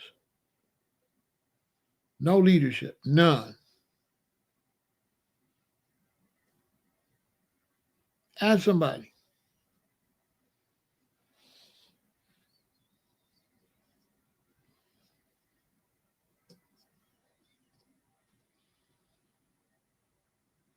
No leadership at all, none. The police ain't leadership. The mom and daddy can't do it. And if you do try to do it, the police take you out the picture. Somebody's intentionally. And then the substances they give you make you crazy. Why is it that they're making sure the substances these youth is using mess your mind up, make you more violent? You don't think that's designed? Take away the herb and give you all this other stuff? And then bring back herb that's sprayed that ain't even herb?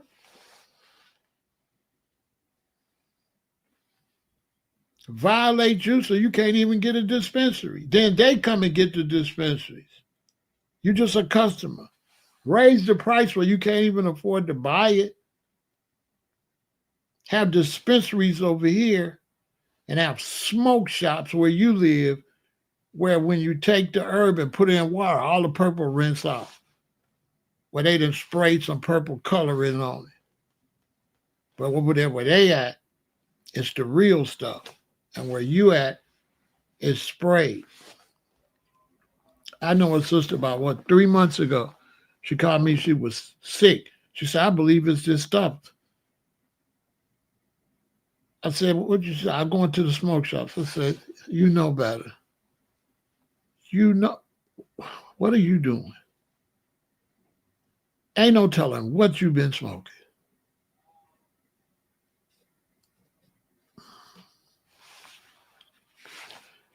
Now you should have been calling me. Why you think I don't smoke nothing? Unless I get it from a specific person that's in the movement. The real stuff. All this stuff is fake. It's all fake. They put all kind of names for it. It's all fake. It's all chemically made. It's not that color. It's not that. That's not the right. That's not what it is. It's not the right color. They growing it in trash. The stuff they growing it in is poison.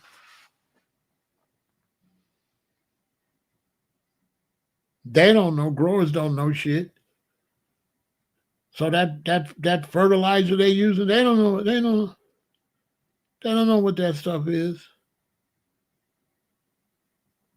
They don't even know what that stuff is. They don't grow it the way I used to grow it in Hawaii. They don't grow like that. They don't even know what that stuff is. They changed all these names. They got all these names for it, right? So you got to go and relearn what this is. It's no longer nitrogen, phosphorus, potassium. No. It's all this stuff. Straight trash. Everybody that's doing this began to develop mental problems.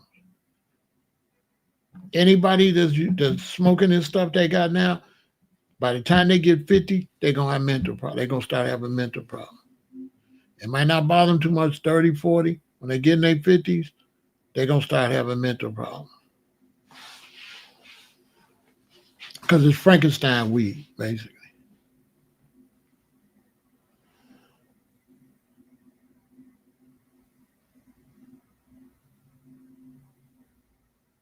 Yeah, they wouldn't want it. They wouldn't want no, they don't want that.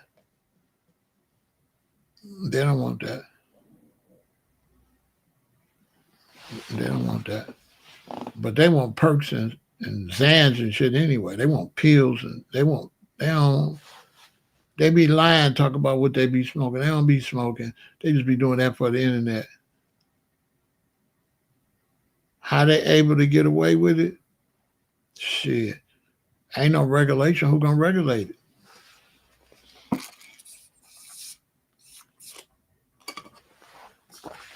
Ain't no regulator. The herb business is just like the food business. You got to be the regulator. If we're not the regulator, they'll sell us any kind of cabbage or whatever. We the regulators, because we're not buying that cabbage. We're not buying that. We're gonna buy this organic. We're gonna buy that organic. And as soon as one of us that's plant-based find out that this is fake, we're going in there and tell everybody, don't buy these bell peppers right here. Don't buy these bell peppers. Buy these. And we shut stuff down. We shut it down. As soon as we find out they selling us something that ain't right, plant-based vegans, we don't buy it. You're going to go out of business. We're not going to buy it. Because we got vegans out here checking, and they're going to go and they're going to say, don't buy this. This is not real corn. You know what I'm saying? And it's look, this ain't corn. This is not corn. Don't buy it. We ain't going to buy it.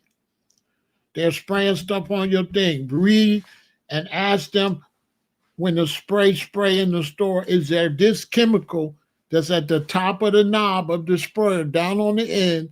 They got to tell you if there's a chemical in that spray, they're spraying your vegetables. There's a post that run down. You know how you be trying to get your vegetables, the water comes, shh, You got to go down to the end of that metal water hose. And if there's chemicals in there, it's going to be written down there that we got so-and-so in here to preserve the food. And then you don't buy it. And you call the manager and say, why is this stuff on this food? Okay, let me talk to the bigger manager.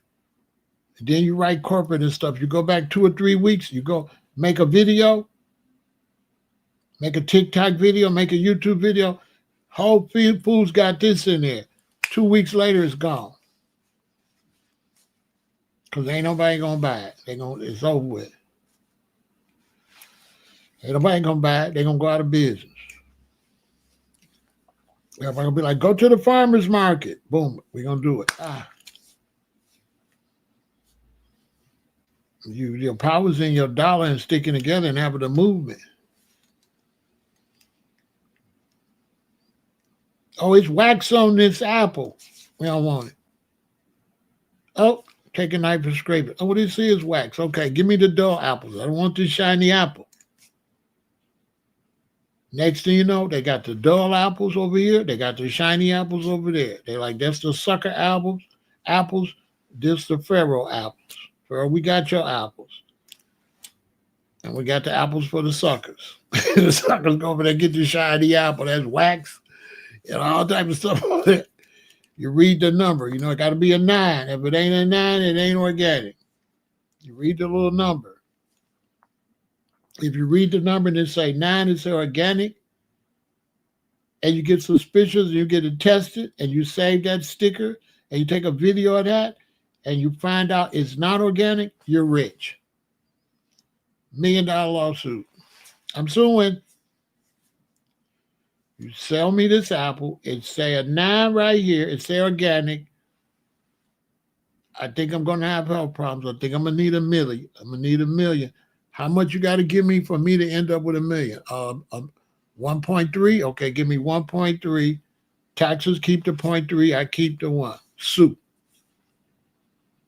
Then they start playing with you.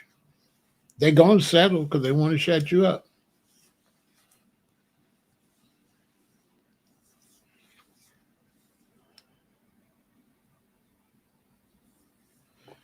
They're able to get away with it, Quaylen, because they're a bunch of dope heads anyway. They on Tylenol, they on Advil, they take pills, they take all kind of medicine for their periods. They dope fiends anyway. They're not clean. Like, people aren't clean. People is drug addicts anyway. So they don't know what. When you go to somebody's house and use the restroom, open the medicine cabinet. You go see all that Frankenstein stuff they taking. They taking everything. They taking Advil, Badvil, and Jadvil. They taking pills like a mug. It's 113 people in here. Out of these 113 people, 100 of them taking pills. 100 of them is on taking pharmaceuticals. Oh, my stomach hurt. They take a pill. Oh, my head. They take a pill.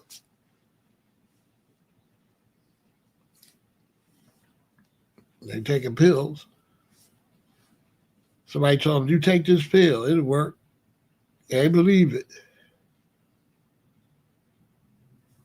They just take it.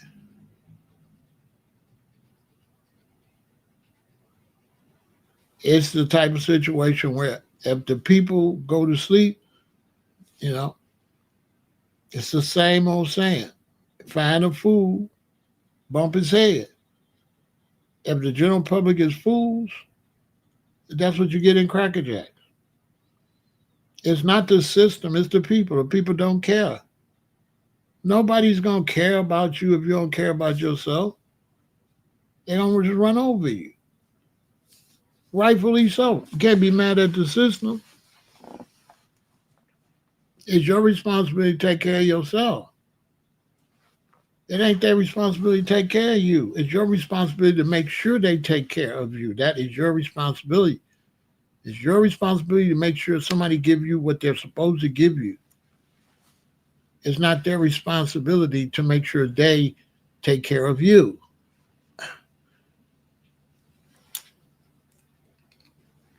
It is what it is. You know what I'm saying? So once again, rest in peace to Siobhan. It's sad what happened to her. And we'll try to see what we can do to get her name out there the best we can. Now you know the story. And shout out to my boy if you're watching. Congratulations on your first grandson. Positive energy. You know what I'm saying? G's up, hoes down.